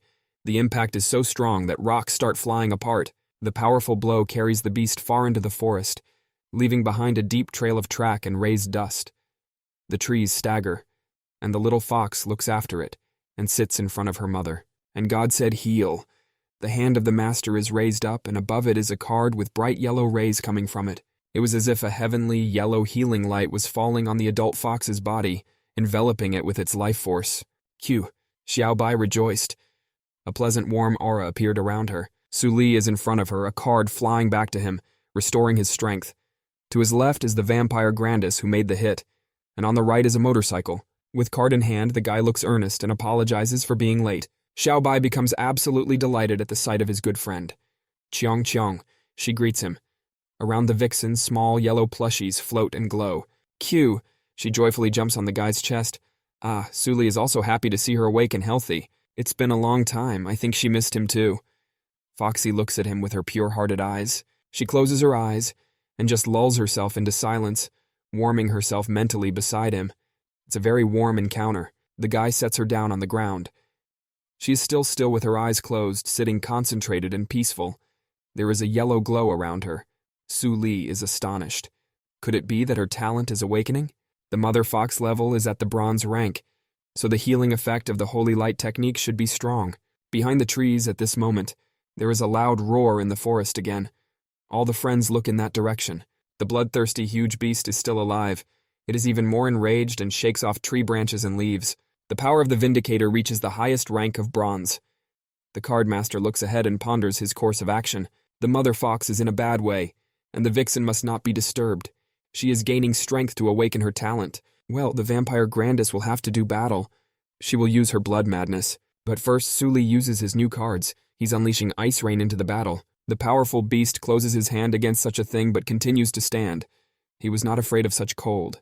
He growls ferociously and launches several of his signature light green wind blades into the fray. The guy uses his second card, a wall of earth. He calls for it to be erected. The wind blades bump right into these walls. Then the monster itself starts running forward and destroys them into shards. The beast completely shatters all the walls erected by the master. It rushes at Suli at a tremendous speed, its eyes glowing bright red. Then Grandis comes to the defense with her spear. She finds herself between her master and the enemy, mouth wide open, claws sharp. The beast in body chains attacks the vampire. Grandis is catching on. It seems that this beast is indeed very strong and agile. He strikes with his powerful arm so that Grandis bounces to the side, bouncing high. He now applies his crowning technique of fusing wind blades that glow with a bright green light. Well, the hero immediately summons an ice shield, thrusting his arm forward. Thus he formed a barrier between his assistant and this evil mutant. But the enemy's blows are so strong that it destroys the ice shield as well. Then the heroine gathers her strength and summons blood control. She rises high above the ground and her sides appear like bloody wings. The enemy stands on the ground and looks up at her. With all her gathered forces, she aims a multitude of bloody spears at the beast. There is a confrontation between the bloody spears and wind blades of the two enemies. Su Li observes this scene. After activating the power of blood madness, Grandis fights the evil one as an equal. Looks like we'll have to take a chance. At this moment, the guy pulls out the spirit recovery card given to him. A vampiress from above attacks her foe. All around her are only red spears in the white light, but the nimble fiend clutches Grandis' spear tightly in his jaws. He's very strong. He then cuts the arm of the vampiress with his sharp wind blades, who doesn't have time to dodge. She's screaming loudly in pain. Zlobaka didn't just hurt her, he cut off her whole arm. The hit Grandis now falls from the sky headlong to the ground. The Master of Cards calls out to her. Su Li manages to run up in time to catch the character in her arms. She squirms violently in pain. The hero pulls out another card of his. He summons Su Miaohan Shadow Leap. What? A shadow bounce? What are you talking about? Zlobaka just stands in front of the master perplexed. Suddenly, out of nowhere, a strong black cut appears right on the beast's chest. It howls loudly in pain. The blade trail leads to Su Miaohan. She made her crowning kill from the shadows. The viper howls loudly, a lot of thick black blood coming out of his wound. Meanwhile, the girl lands with her new dagger Viper's Kiss, which strikes its victim with venom. A rush of blood is activated. Grandis manages to restore his arm. Everything is the same as before, only the clothes are torn. Remaining in the arms of her master vampiress summons bloody spears. Blood, blood. They are aimed to attack. The spears bring their power down on the evil one and finish him off. He has no time to respond this time. The defeated enemy falls to his knees before these three opponents from other worlds. It's all over now. Su Li glances sullenly toward his opponent, and the vampiress struggles to come to her senses. This difficult battle has cost the master many cards. He is back collecting them back to himself. If it wasn't for his high compatibility with Grandis and Su Miaohan, as well as his spirit recovery, he would have used up all of his strength even in the middle of the battle. It's only a subordinate of the Tyrant Mantis, and it was already so difficult. It's something to keep in mind. Suddenly, Su Li looks into the distance in a puzzled manner. What is that? A glowing ball of powerful rays forms around the body of the slain enemy. Damn, it's going to self-destruct. The heroes try to bounce back in time. The strongest gusts of wind form around them. Such a powerful explosion can be heard and seen in the middle of the entire forest. It is like a fire, and instantly destroys everything near it. Su Li and the Fox family managed to escape from the explosion, but the shockwave caught up with them. Now the guy is on his knees with a lot of thick smoke around them.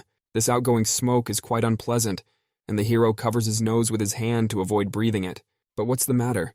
An adult mother fox is lying on the ground and won't get up. What has happened to her? Master desperately pulls out his Holy Light card.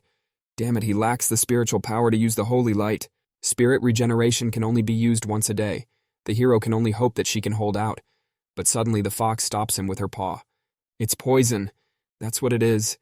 Green saliva comes out of her mouth. The understanding adult fox stops it. Did the mother fox know what end awaited her? Su Li thinks.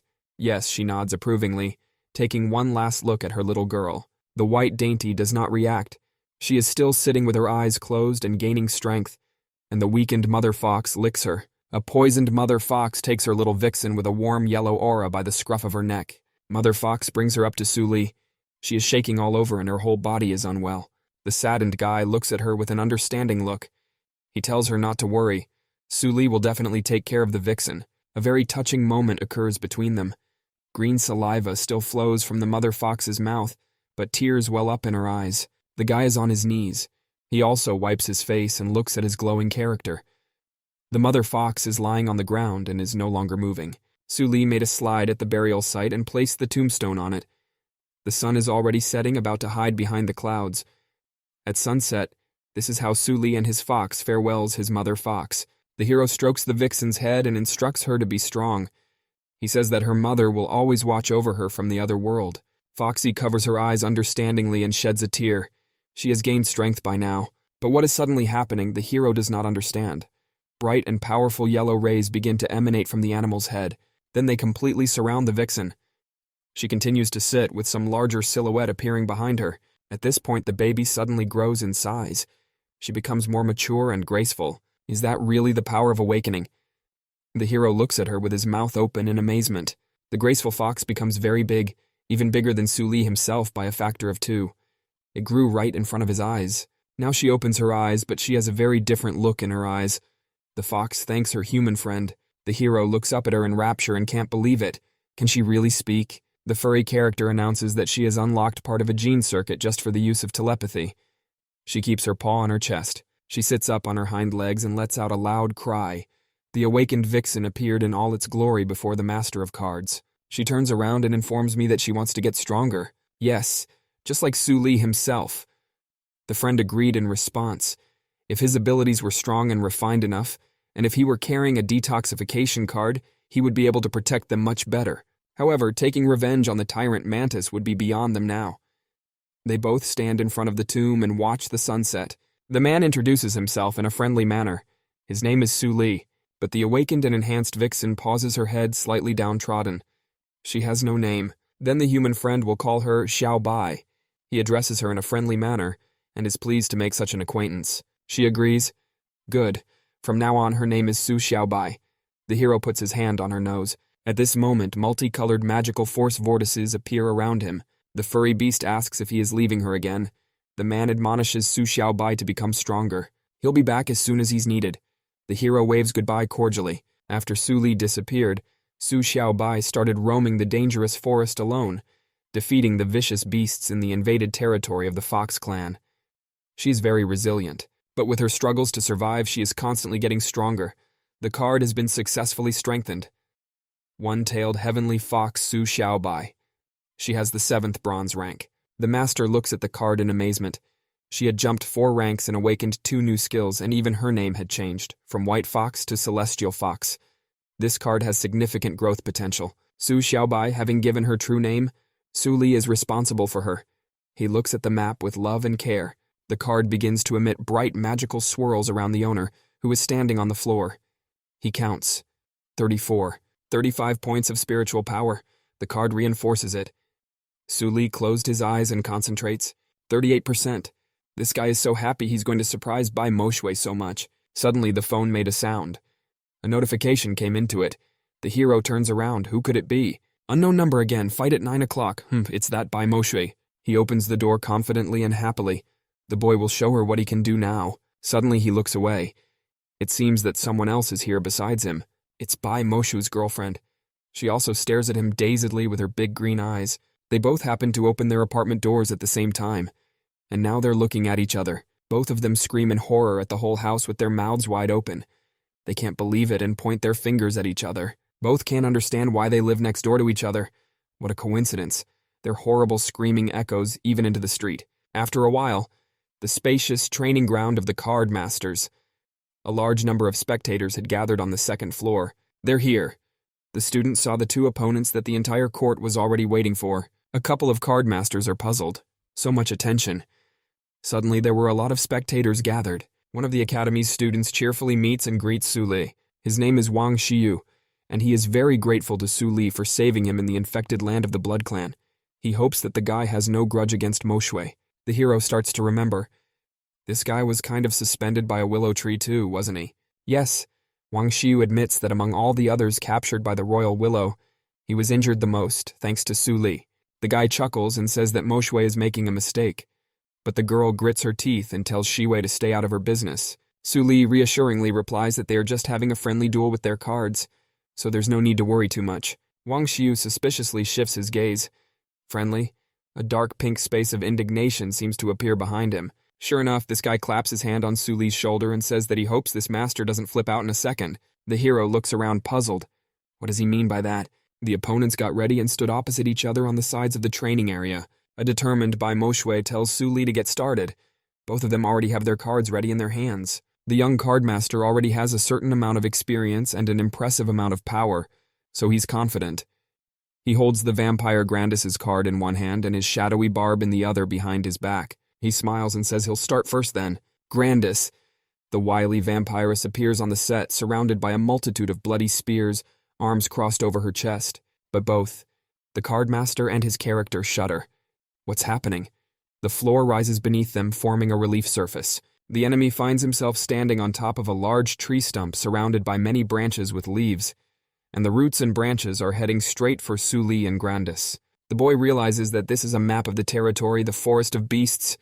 He is wary. What should he expect now? A tree suddenly grows to a great height. A whole dense, impenetrable forest is formed around it. Energy whirlwinds pass between the trees. But this is just the beginning. Now Moshue summons his deadly beasts of the forest. Eagle, tiger, snake, and they all attack at once. The guy lightningly applies his 3 cards in response. Su Xiaobai, Ice Shield, Ice Rain, Defense. The area is getting dangerous. It feels like predators are already out there. But Su Li is also summoning territory. The Shadow Gate. Dense black smoke emanates from them, obscuring the enemy's visibility. The tiger and the snake have lost their bearings together. They don't know where they are. The fog has completely surrounded them, but Bai only chuckles in response. It's just black fog, she replies cheerfully.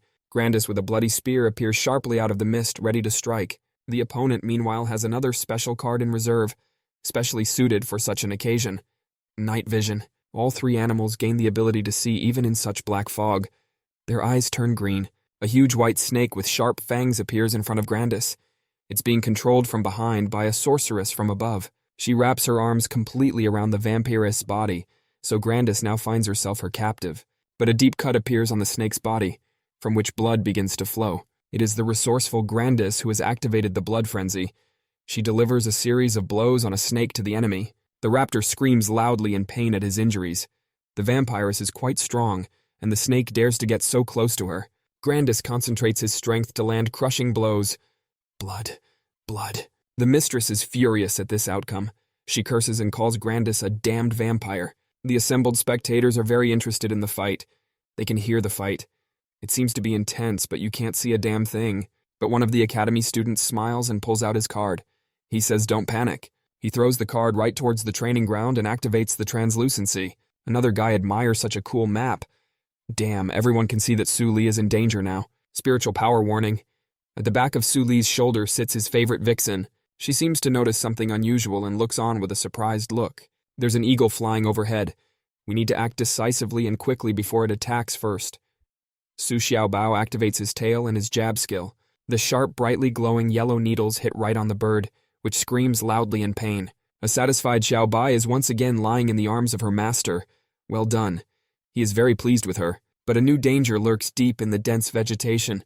There is a rustling sound. A huge and vicious tiger jumps out of the bushes, ready to tear up the cute Su Li and her fox cub. At this moment, the card master snaps his fingers as if he had already expected such a thing. Suddenly, Su Miaohan pops up in front of the tiger and slashes it with her poison dagger. The terrible tiger is defeated. He lies in the clearing, wounded, and does not get up, closing his eyes. In the end, the falcon was also defeated.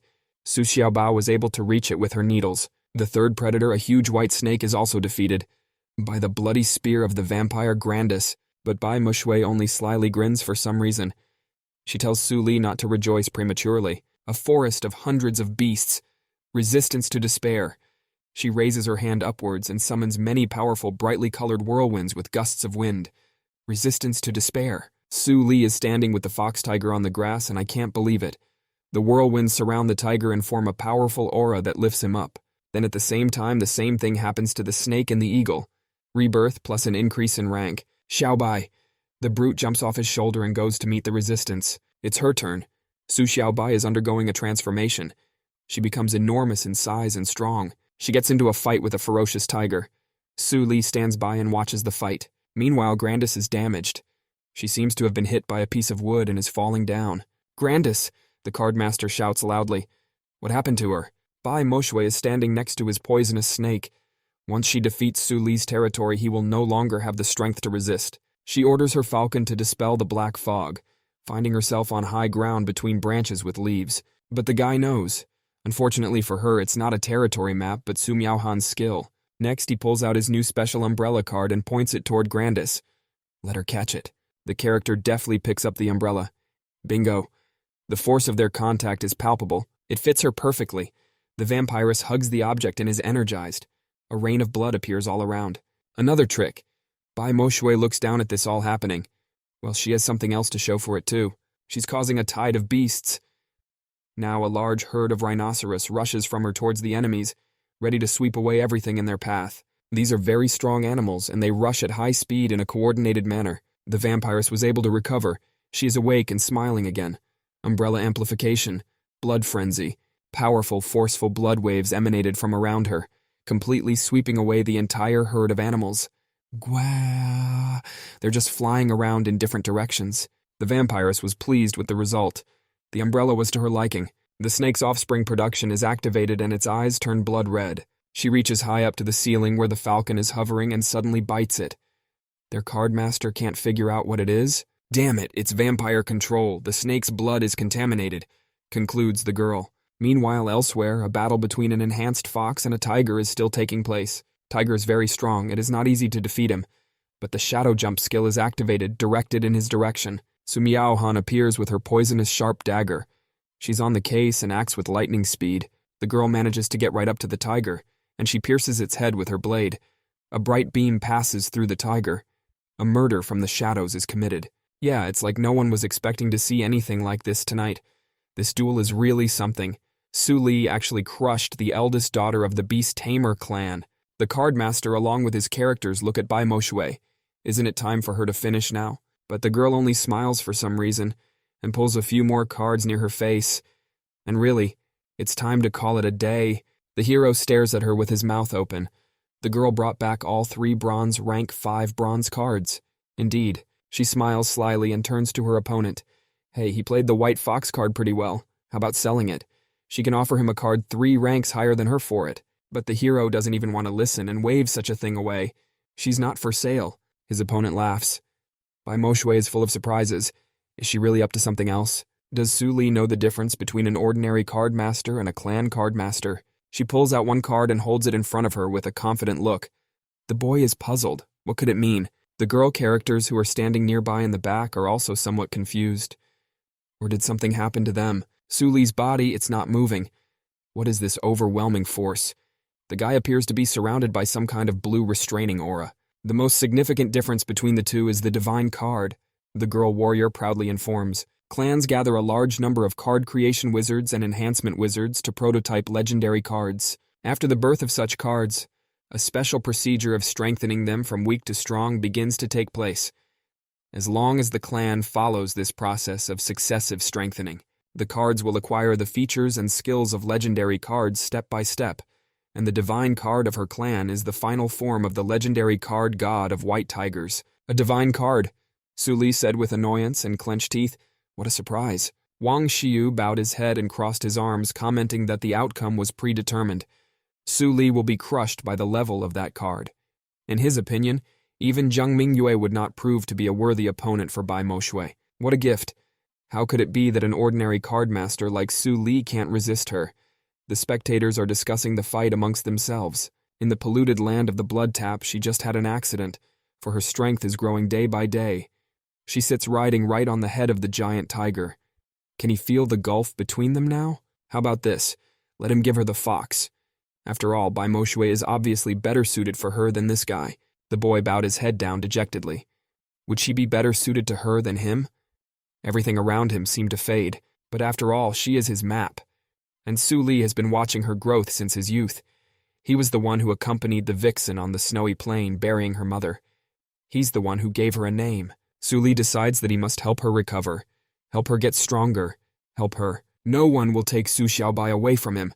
He shouted towards his rival with determination. Suddenly the white vixen comes to her senses, rises and stares confidently ahead. She broke free from the white tiger's chokehold. The girl can't believe her eyes. Transformation. The vixen grows to a huge size, once again intensifying and blazing with yellow light. Bai Moshui slightly leaned to the side as she watched this beautiful sight. The character's 2 girls are also chosen from the suppression of the white tiger. They are full of strength and resilience. The opponent of the fight can't believe his eyes. How is it? Have all his cards broken out of their confinement? The white tiger king's divine cards, so what? As long as Su Li lives, his cards will become stronger. Xiaobai will become the divine celestial fox. Su Miaohan will become the goddess of assassins, and Grandis will become the ancestor of vampires. A harmony will form between them. One day their match will reach 100%. How can she match it? Spiritual restoration. The entire team stands to gather, and Su Li tells Bai Moshui to keep fighting. Rival tells the guy not to overestimate himself. She pulls out some powers and spends a strength boost as well as a body boost. A white spiritual armor begins to form around her in the form of an invincible knight with red eyes. The girl also gains a spiritual knight's spear and holds it firmly in her hand. In front of them is a real giant on a divine, invincible white tiger with a red energy circle glowing in its chest. While behind the knight's helmet, the girl shouts out to him that Su Li had gotten himself into trouble. The cardmaster is still standing on the grass watching all of this, the strongest opponent he's ever faced. First, we need to deal with the forest of hundreds of beasts to stop the territory from growing. Su Miaohan attacks and activates concealment in the shadows, and Grandis runs beside her with her umbrella, activating bloody wings. They are off to a great start. The fearless vixen goes into battle. She is confident for herself and her master. The divine white tiger with sharp fangs also attacks and has no intention of retreating. All the bleachers on the side are filled with spectators, and they come even closer to the fence. It's a truly magnificent battle between two powerful characters with different kinds of energies. Is this really the Battle of the Immortals? Looks like the Academy is going to have to splurge on renovating the training ground again. The fans are commenting on the fight. A white knight in spirit armor holds a spear in his hand. The opponent says there's no dodging it. But the vixen has a keen eye and is very agile. She has a lot of serious skills to fend off attacks, too. "Xiaobai, transformation!" loudly shouts out Su Li, who is watching the fight. Right in the air, the vixen transforms from a huge beast to a baby, who is now flying even higher somewhere. Bai Moshui watches as the little baby vixen ducked above them, but it turns out to be a clever trick to confuse his enemy. The vixen is big again and lands on the ground, but is already behind the tiger. What a surprise. Bai Moshui didn't think that the white fox was capable of pulling off a reverse trick. Meanwhile, the reinforced Grandis gather with their bloody wings to attack. She forms a portal into which she shoves her hand. A huge monster hand with sharp black claws emerges from the back of it. Thus, from a distance, the vampiress uses this giant arm to break the tree in half. There's a lot of green areas around here. Looks like some kind of disruption. This area of the forest is disappearing. Everything is destroyed. Only Su Li is left standing in front of a giant knight with a spear on a white tiger. The last remnants of the forest area are scattered. The satisfied guy reports that his rival's territory has been destroyed. She still wants to continue, but Bai Moshui's confidence is profound. Even without a territory, his cards are unable to resist a divine card. An ordinary master thinking of beating a clan master? Let him stop dreaming. Bai Moshui, there might be another sky above the sky in this world? Outlines her opponent, and she wouldn't get everything by just one wish. First of all, she would have to give up Xiaobai. Naive, the girl replies confidently. With the clan's money, there's nothing she can't get her hands on. No, she's wrong. There are some things money can't buy. The guy looks at her carefully and snaps his fingers. Shadow movement. Suddenly inside the cabin, Su Miaohan appears from behind. She comes out of the shadow gate. And such things are bonding. Shadowgrass puts his dagger right to Moshue's throat. The cockpit shield is starting to crack, and everything around it is also falling apart. How's that? The young lady watches it with tears in her eyes. Both the knight's spirit armor and the divine huge tiger itself begin to dissolve into the room. The two girls become visible to everyone. Now from such a great height with helplessness, Bai Moshui falls down at high speed. The guy picks her up and the girl ends up in his arms. She comes to her senses. Su Li, is that him? The hero looks at her heartily and informs her that it's not a good idea to tie her pride and dignity to the clan. The girl twists her head around and turns red in the face. She has managed to be caught off guard. She doesn't answer anything and silently resents it, looking away. Regular cardmasters are just as good as clan members. What they need to do is keep the cards in their hands safe, constantly strengthen them and become stronger themselves, and realize each other's full potential. This is what it means to be a cardmaster. Su Li smiled with complete satisfaction. Su Li, did he win? The fans behind the fence on the second floor wondered. One of them takes hold of his head and can't believe it. He handled the divine card. In the office behind the glass, the principal himself was also watching the fight. He smiles and says that Su Li is a good boy. In addition to his fighting power, he also has an enhancer talent. A woman sits behind him and smokes. She comments that he's only still at bronze rank. Let him be a second-level observation subject first. Su Li bastard! Someone was more than a little angry and slammed his fist against the wall, making a strong dent. It's Zhou Qing. He doesn't understand how this cardmaster managed to defeat the princess of the Beast Tamer clan. And he called him mediocre? He has a frenzied gaze full of anger and rage. If it weren't for the black mist, everything would be his. Some guy appears nearby and is heard indignantly. He asks if Zhou Qing is in a hurry to go somewhere. After all, Su Li is just a bug. He will just appear and disappear without making a big wave. This guy stands half in the shadows and speaks with a sly look. With Zhou Qing's data, It would be simply impossible to surpass Su Li. Zhou Qing turns around and asks, "What does Wang Xiyu mean by that?" That smirked and clapped him on the shoulder. He wanted to say that Zhou Qing is an entertaining person, so he wants to give him a chance. He shifts his sly gaze to the boy, intent on something. He pulls out a card and says she will now be Zhou Qing, and in exchange he wants to get the assassin and vampire Su Li. The guy looks perplexed. Is it a forbidden card? Where did he get the forbidden one? Van smilingly replies that all philanthropists have dark forces that don't mind getting their hands dirty, and that's nothing. If he works for him, Xiu won't hurt him. He sees the master's hesitation and indecision and asks why he hesitates. Doesn't he want to settle the score with that murderous girl and get back his black mist? A friend slips him an unusual card. He has to act to get what he wants. After a while, Liangcheng Academy. People are walking on the paths, nice sunny weather. The two beautiful female students look at each other. They whisper that they see Su Li himself. Indeed, by defeating Bai Moshui, he has gained popularity in the academy, and it is annoying. Another guy comes to meet him and blocks his path with his arms spread out to the sides. He apologizes to Su Li for disturbing him. A welcoming student asks permission to introduce himself. He is Lu Chenfeng, ranked third in the academy, and extends his hand. If Su Li remembers correctly, he also hung him back then along with the others. What does he want? The guy gives Su Li a friendly hug and says he's his savior. He's been wanting to take him out to eat and be friends with him for a long time. And today is the perfect occasion. After all, he defeated Bai Moshui. What's he talking about? A little later, they find themselves in an establishment where the smells of delicious food are wafting around. There are many other people around. To Brother Li, a drink with a few ice cubes is poured into his glass. Two guys are smiling and chugging. There is a delicious hot meal on the table in front of them. Lu Chengfeng makes a toast. To the hero who came to rescue the princess from the tree and gaining popularity in one fight. The hero smiles and sips his drink. He notices how his new acquaintance has a knack for touching on painful topics. He did not expect that, being a philanthropist, this man would be so down to earth. The friend becomes more serious in the conversation. He actually invited Brother Su on a matter. He's gotten word here.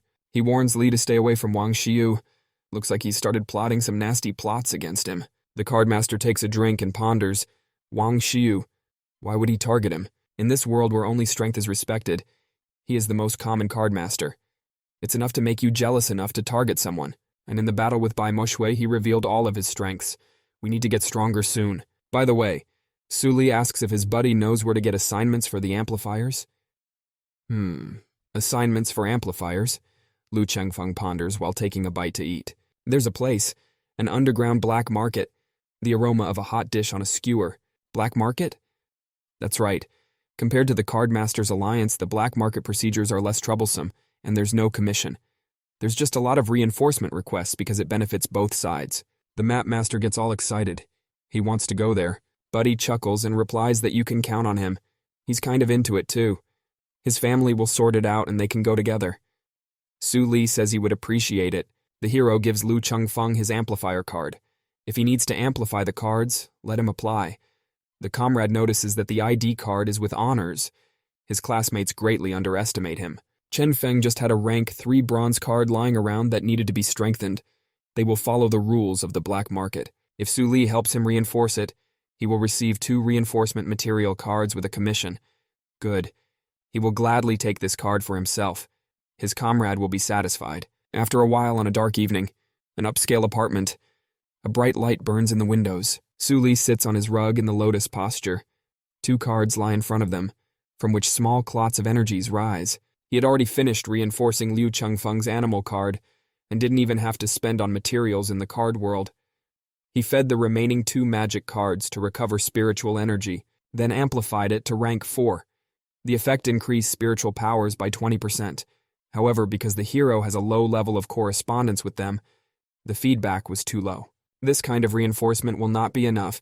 We will have to continue to be wary of Wang Xiyu. Su Li concludes. He looks at the program and selects the Vampirist card enhancement option. Find yourself and resistance to the sun. Grandis is one of his main battle cards. A portal of entry to her world forms in front of him. The Master of Cards decides to step it up this time. He is determined. It must finally be done. Vampire Grandis card is in the process of being reinforced. It's a dark, deep, gloomy night. The sky looks like it's covered in blood. On the edge of a hillock sits an ominous large castle. Against the backdrop of a full moon, bats fly. On the sides are silhouettes of pale plants. The hero ponders. According to the system, the villain that hurt Grandis is Baron Carlos. Following common sense, the complexity of the reinforcement is not too much higher than the strength of his cards. But all vampires with a title belong to nobles with powerful bloodlines and live a very different life from ordinary vampires. Summoning Su Miaohan, Su Xiaobai. We need to carefully consider reinforcing the Grandis. They run warily down the empty road toward the sullen castle. There are many tombstones surrounding them on the sides. They decide to keep a cautious lookout and avoid head-on skirmishes. Suddenly, an animal with hooves swoops across the ground somewhere. It's a deer with big and sharp antlers. It's being chased by a bloodthirsty, half-naked vampire with red eyes. Su Li is lurking behind him. The vampire screams loudly, sticking out his tongue and opening his mouth wide with sharp fangs. It's an inferior vampire that couldn't retain its human form. Su Li's character concludes. Su Miaohan attacks him from the shadows with whip-like punches. The inferior vampire screams loudly in confusion. Damn little man.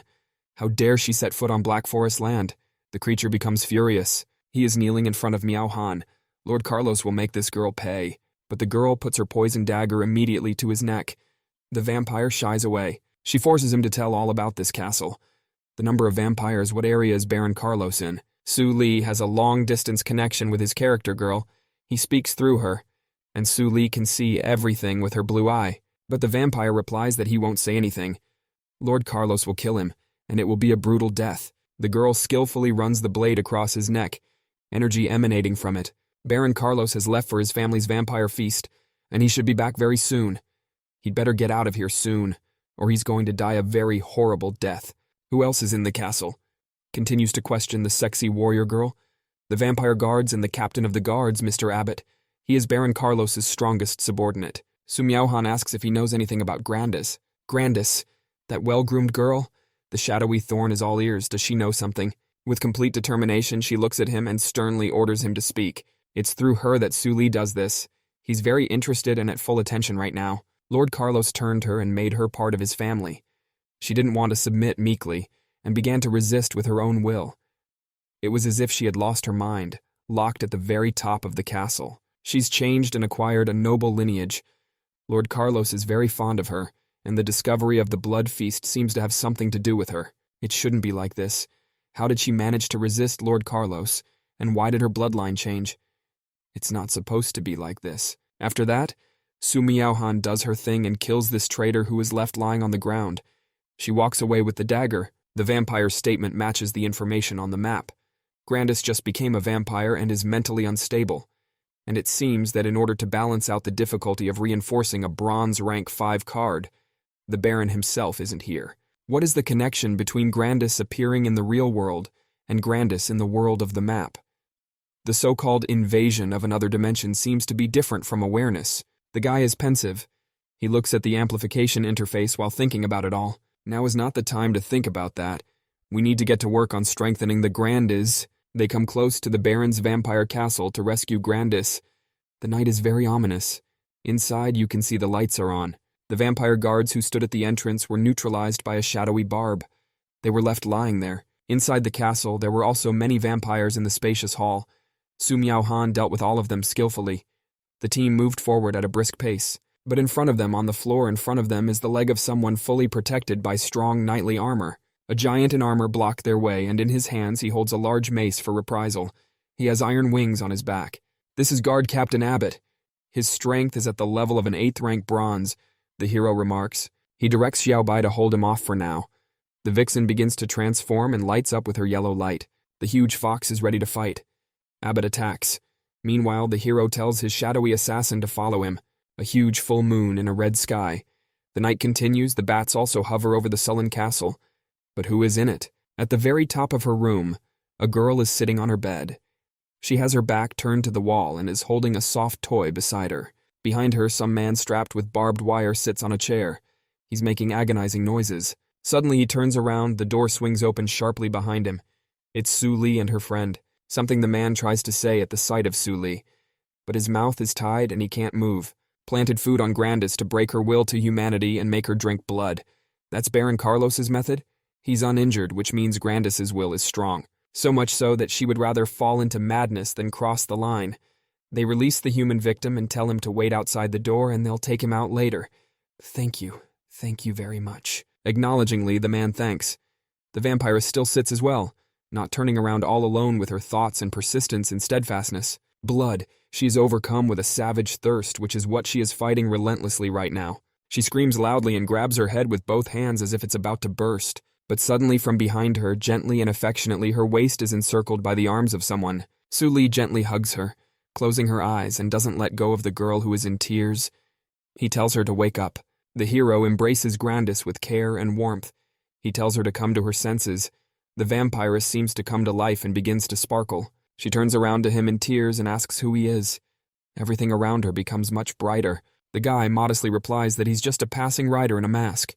More importantly, who is she? The vampiress in the dress painfully clutches her hands to her head, trying to remember. Is it her? Who is she? Su Li gently brings his hand to her trembling head.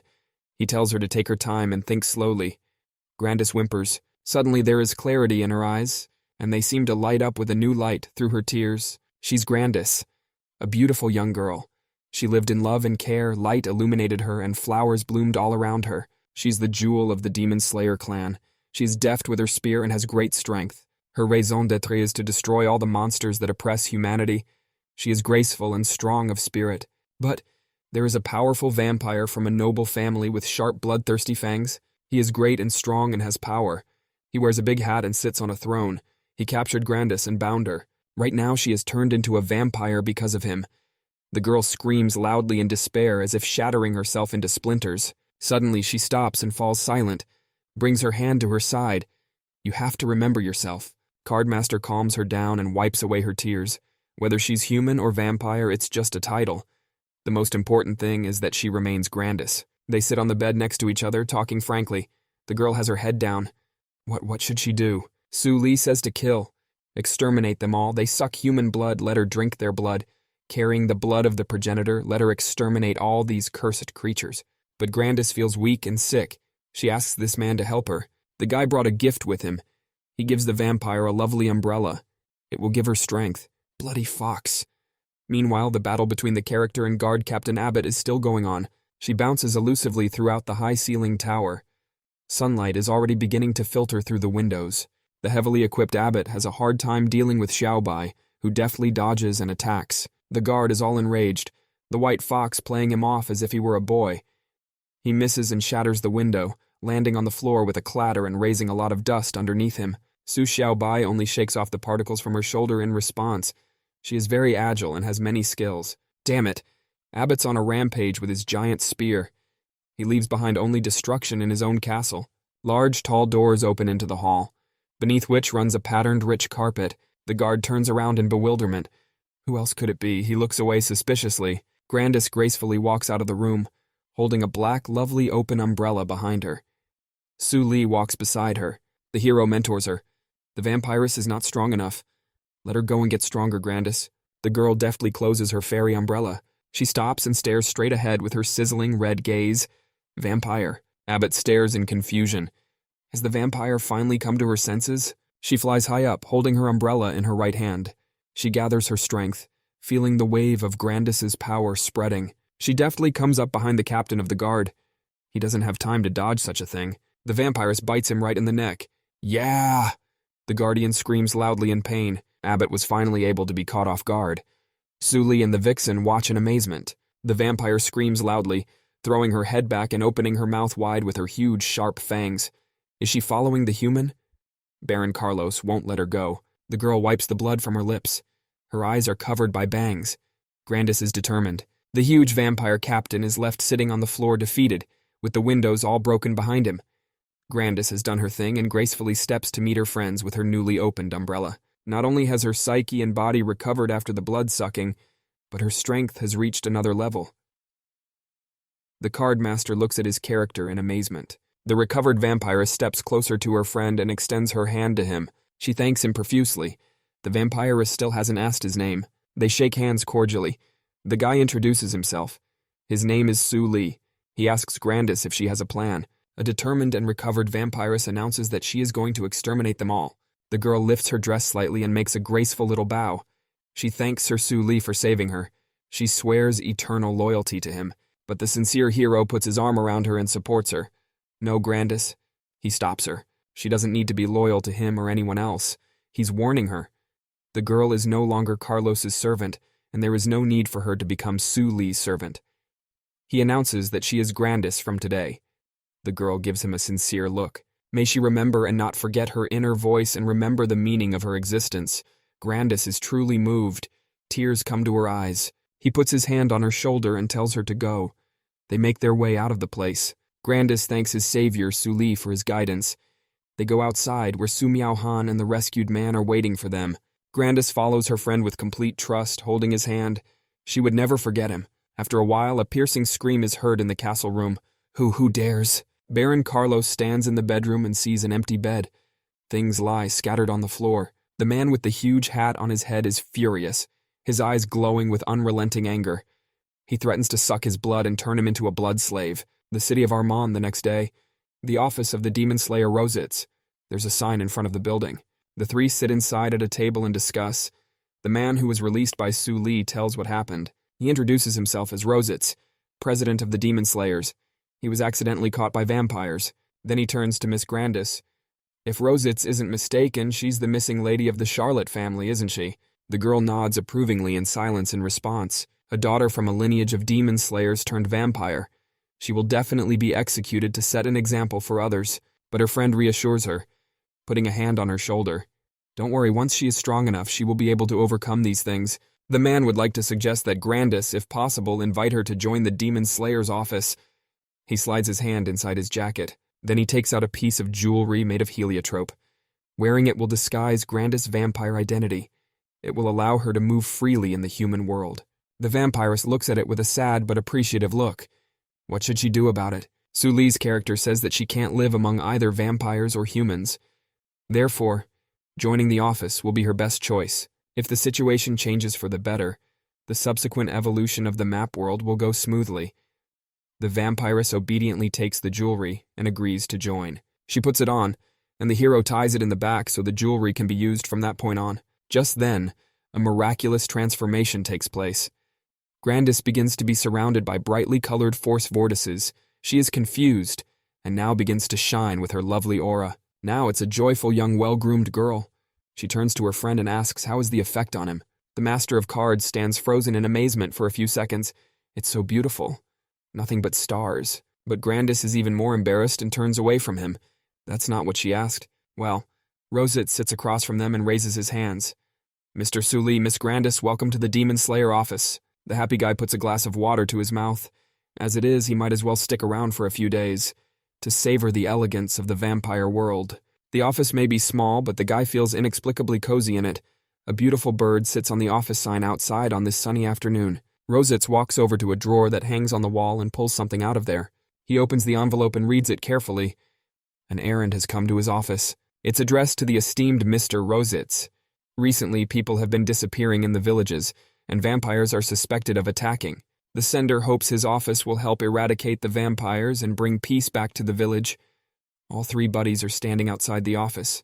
Grandis calls out to Su Li, what about him? Her loyal and trusted friend. The Master of Cards reassures her. Don't let him worry, he won't leave without saying goodbye. The boy thinks he still knows too little about Rosica. Grandis and the president leave together to deal with the situation. Su Li waves goodbye to them. He hopes that Rositz is an honest and decent man. He hopes that Rosicrucian will be able to take care of Grandis while he is away from the map world. It's a dark night in a remote village. There's no one around. The whole sky is red. The lights are on in the small houses. A man with a lamp in his hand meets two people. They're from the Demon Slayer's office, right? He asks them to follow him. They are heading somewhere. But Su Li, along with his shadowy assassin, are not far away following them, lurking. Su Li ponders for a moment. This is the first time he's encountered a branching story in the card world. I wonder how it will affect the final effect of the amplification. A shared vision is activated. Su Miao-han watches with his blue eye behind the couple. They are both walking somewhere between the houses on the street. There are some people lurking in the shadows, looking out and grinning. Su Li is pleased. It's good that he hasn't left yet, it's not that simple. He's monitoring the situation with shared vision. In other words, any evidence left behind was destroyed, Rositz says, taking a seat with Grandis in some room. After conducting an examination, A man holds up glasses of drink to them. He apologizes, but they will have to wait out the night before they can act. He leaves, closing the door behind him. They can have tea and rest for now. The old man says softly, "Well, all right." Rositz holds up a glass, about to take a drink. Wait it out. Suddenly, a yellow bright glow from the blade appears in the air. Where did it come from? It was the white, fluffy fox Su Xiaobai with her needletail. She knocked the glass out of the man's hands before he could realize anything. She then jumps into Grandis's arms. Rositz smiles and recognizes her. Isn't that Su Li's vixen? Why is she here?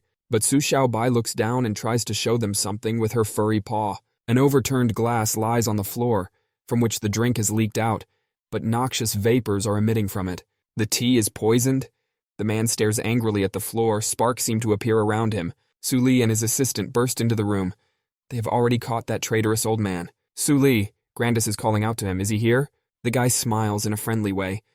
He informs me that he was worried, so he decided to follow. The whole team stands together, and Rositz holds his hand to the back of his head in bewilderment. He admits that he didn't expect to be trapped again. Mr. Su Li saved them again. If Su Li guesses correctly, the purpose of the errand is to recruit monster hunters to provide food for the vampires. The old man, closing his eyes and leaning down, let a tear fall. He was forced. If he didn't do as they say, they'd turn all the villagers into vampires. Grandis is furious. She didn't expect to find traitors conspiring with vampires here. He asked about the traitors. What is she talking about? The cardmaster doesn't understand, standing at the open door. It is a community of heretics opposed to humanity. Although vampires are the sworn enemies of humanity, there are many among humans who worship vampires and wish to become their vassals. For this reason, they won't hesitate to betray their kin, just to get their power. Grandis clenches his fist and threatens to kill all those bastards, but Su Li raises his hands. He has an idea about it. He tells the captured headman to tell those heretics that everything has succeeded. The man agrees. The master of cards smiles. He's plotting to outwit his opponent. After a while, a group of people with their heads covered enter the room. You can't see their faces. And in front of them, Grandis is lying on the table and Rositz. He tilted his head back. It looks like both of them are dead. These monster hunters were so easily trapped. One of them notices that it's a pretty girl. Grandis is lying on the table, wearing her fancy dress with a bow on the back. It's a shame to just hand her over to the vampires. Maybe he should do something first. The man smirked, stuck out his tongue, and folded his hands together. At this moment, Su Li struck him from behind with a whipping blow. That hurts. Who is it? She asked. Damn it. They turn around and see that the headman has betrayed them. Su Li stands together with a shadowy barb in front of them. One of them points his finger and shouts to grab them quickly. The group of heretics intends to finish them off and quickly runs towards them. Suddenly, a giant Xiaobai fox appears in front of them. The people retreat to the side. Hush, he pronounced. They are even more angry and shouting. Let not their rivals be carried away, for these heretics have hostages. But suddenly Grandis and Rositz get up. They're alive and well. What the hell? How is that possible? A fierce vampiress summons a bloody berserk with her umbrella. Traitors for their sin, they deserve death. She can't be. She's a vampire. The chief heretic looks at her in horror, unable to believe his eyes. The umbrella rests against the wooden floor. Bloody, powerful sparks begin to emanate around it. Deadly dark red spears protrude from the floor, immediately killing the entire group by piercing their bodies through. Grandis then extends his hand and causes the blood to transform. All the blood of the slain rises and coalesces into a small, dense ball. There are powerful discharges around it. Rositz sees everything. All that blood, what does it mean? The vampiress says not to worry. She's just saving it for a rainy day. She won't cross the line and drink human blood. The headman bows to this team and thanks them for saving the people of the entire village. Rosicrucian welcomes the gratitude. That's what monster hunters do. For a while they stay like that, all together indoors, rejoicing in their victory. Su Li is happy and hides his card in his jacket. Grandis seems to have found the meaning of her existence. Early morning the next day, the Demon Slayer's office is still open. Standing at the entrance is Grandis with Rositz beside him on the step. In front of them is Su Li, who is about to depart now. The girl is sad and crying while looking at him. Su Li, he'll come back, won't he? Cardmaster is happy and smiles at his girlfriend. Of course he will definitely come back. The new couple remains in front of the office and the hero disappears. He returns to his own world again, passing through a portal. The world of the map is evolving. Thanks to Grandis, Rosika's bureau has recently completed assignments with high efficiency and gradually gained reputation, and Grandis's strength has also started to grow rapidly due to the completion of many assignments. During an errand, Grandis encountered a 9th rank bronze vampire. Grandis managed to defeat him using her powerful origin. After devouring his blood, Grandis underwent a powerful change. The vampiress literally blossomed. Her card transformed beyond recognition. She was now a rank 9 bronze. Back at home, the cardmaster summarized. He had accomplished 2 reinforcements at once, granting Adele's 6th rank bronze umbrella and intervening in the world of the map. Moreover, the decision to join the Bureau also influenced the subsequent direction of evolution. It helped jump a whole 4 ranks. The vampire production skill disappeared. It must be because of Grandis's own choice.